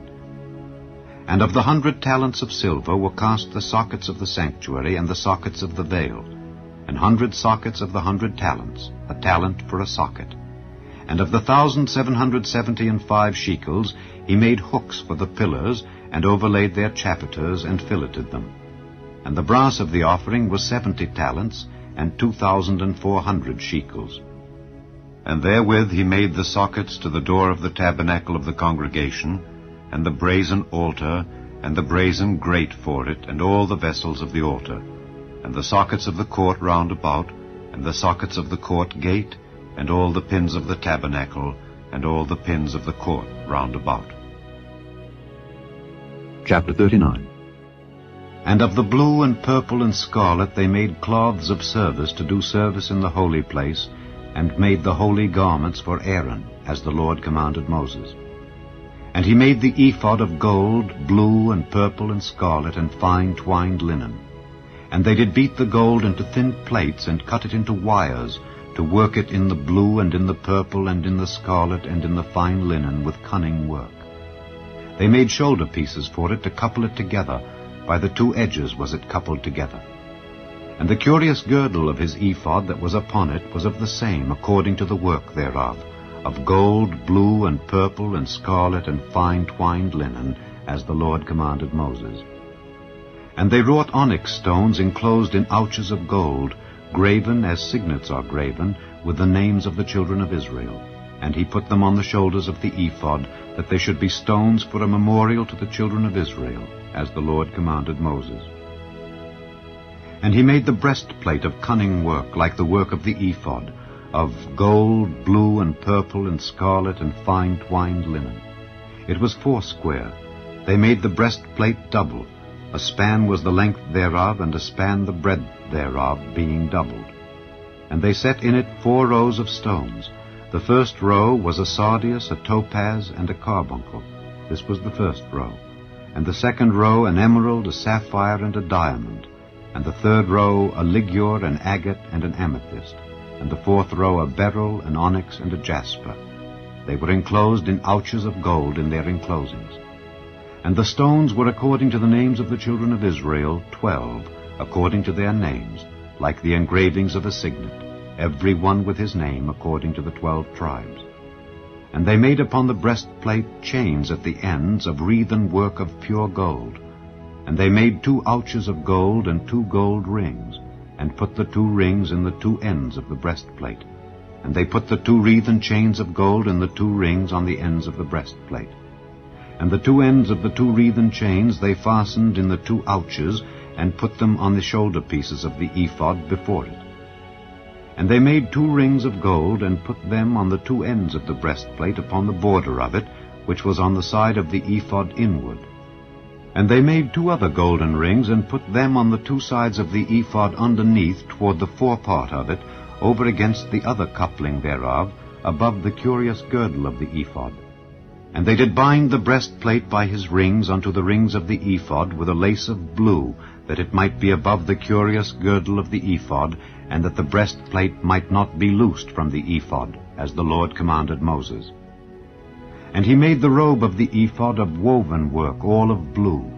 And there was an hole in the midst of the robe, as the hole of an habergeon, with a band round about the hole, that it should not rend.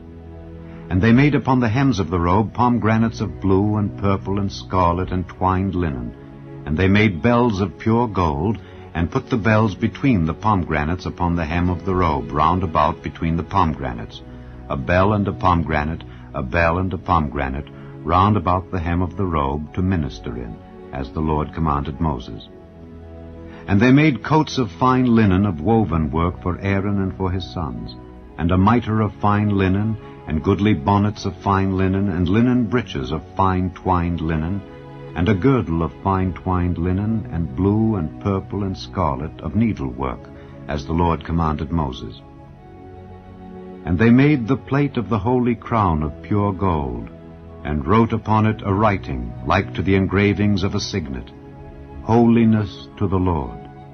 And they tied unto it a lace of blue, to fasten it on high upon the mitre, as the Lord commanded Moses. Thus was all the work of the tabernacle of the tent of the congregation finished. And the children of Israel did according to all that the Lord commanded Moses. So did they. And they brought the tabernacle unto Moses, the tent and all his furniture, his taches, his boards, his bars, and his pillars, and his sockets, and the covering of ram skins dyed red, and the covering of badgers' skins, and the veil of the covering, the ark of the testimony, and the staves thereof, and the mercy seat, the table, and all the vessels thereof, and the showbread, the pure candlestick with the lamps thereof, even with the lamps to be set in order, and all the vessels thereof, and the oil for light, and the golden altar, and the anointing oil, and the sweet incense, and the hanging for the tabernacle door, the brazen altar, and his grate of brass, his staves, and all his vessels, the laver and his foot, the hangings of the court, his pillars and his sockets, and the hanging for the court gate, his cords and his pins, and all the vessels of the service of the tabernacle for the tent of the congregation, the cloths of service to do service in the holy place, and the holy garments for Aaron the priest and his sons' garments, to minister in the priest's office. According to all that the Lord commanded Moses, so the children of Israel made all the work. And Moses did look upon all the work, and behold, they had done it as the Lord had commanded, even so had they done it. And Moses blessed them. Chapter 40. And the Lord spake unto Moses, saying, On the 1st day of the 1st month shalt thou set up the tabernacle of the tent of the congregation. And thou shalt put therein the ark of the testimony, and cover the ark with the veil. And thou shalt bring in the table, and set in order the things that are to be set in order upon it. And thou shalt bring in the candlestick, and light the lamps thereof. And thou shalt set the altar of gold for the incense before the ark of the testimony, and put the hanging of the door to the tabernacle. And thou shalt set the altar of the burnt offering before the door of the tabernacle of the tent of the congregation. And thou shalt set the laver between the tent of the congregation and the altar, and shalt put water therein. And thou shalt set up the court round about, and hang up the hanging at the court gate. And thou shalt take the anointing oil, and anoint the tabernacle, and all that is therein, and shalt hallow it, and all the vessels thereof, and it shall be holy. And thou shalt anoint the altar of the burnt offering, and all his vessels, and sanctify the altar, and it shall be an altar most holy. And thou shalt anoint the laver and his foot, and sanctify it. And thou shalt bring Aaron and his sons unto the door of the tabernacle of the congregation, and wash them with water. And thou shalt put upon Aaron the holy garments, and anoint him, and sanctify him, that he may minister unto me in the priest's office. And thou shalt bring his sons, and clothe them with coats. And thou shalt anoint them as thou didst anoint their father, that they may minister unto me in the priest's office. For their anointing shall surely be an everlasting priesthood throughout their generations. Thus did Moses, according to all that the Lord commanded him, so did he. And it came to pass in the 1st month, in the 2nd year, on the 1st day of the month, that the tabernacle was reared up. And Moses reared up the tabernacle, and fastened his sockets, and set up the boards thereof, and put in the bars thereof, and reared up his pillars. And he spread abroad the tent over the tabernacle, and put the covering of the tent above upon it, as the Lord commanded Moses. And he took and put the testimony into the ark, and set the staves on the ark, and put the mercy seat above upon the ark. And he brought the ark into the tabernacle, and set up the veil of the covering, and covered the ark of the testimony, as the Lord commanded Moses. And he put the table in the tent of the congregation upon the side of the tabernacle northward, without the veil. And he set the bread in order upon it before the Lord, as the Lord had commanded Moses. And he put the candlestick in the tent of the congregation over against the table on the side of the tabernacle southward. And he lighted the lamps before the Lord, as the Lord commanded Moses. And he put the golden altar in the tent of the congregation before the veil, and he burnt sweet incense thereon, as the Lord commanded Moses. And he set up the hanging at the door of the tabernacle, and he put the altar of burnt offering by the door of the tabernacle of the tent of the congregation, and offered upon it the burnt offering and the meat offering, as the Lord commanded Moses. And he set the laver between the tent of the congregation and the altar, and put water there to wash withal. And Moses and Aaron and his sons washed their hands and their feet thereat, when they went into the tent of the congregation, and when they came near unto the altar, they washed, as the Lord commanded Moses. And he reared up the court round about the tabernacle and the altar, and set up the hanging of the court gate. So Moses finished the work. Then a cloud covered the tent of the congregation, and the glory of the Lord filled the tabernacle. And Moses was not able to enter into the tent of the congregation, because the cloud abode thereon, and the glory of the Lord filled the tabernacle. And when the cloud was taken up from over the tabernacle, the children of Israel went onward in all their journeys. But if the cloud were not taken up, then they journeyed not till the day that it was taken up. For the cloud of the Lord was upon the tabernacle by day, and fire was on it by night, in the sight of all the house of Israel, throughout all their journeys.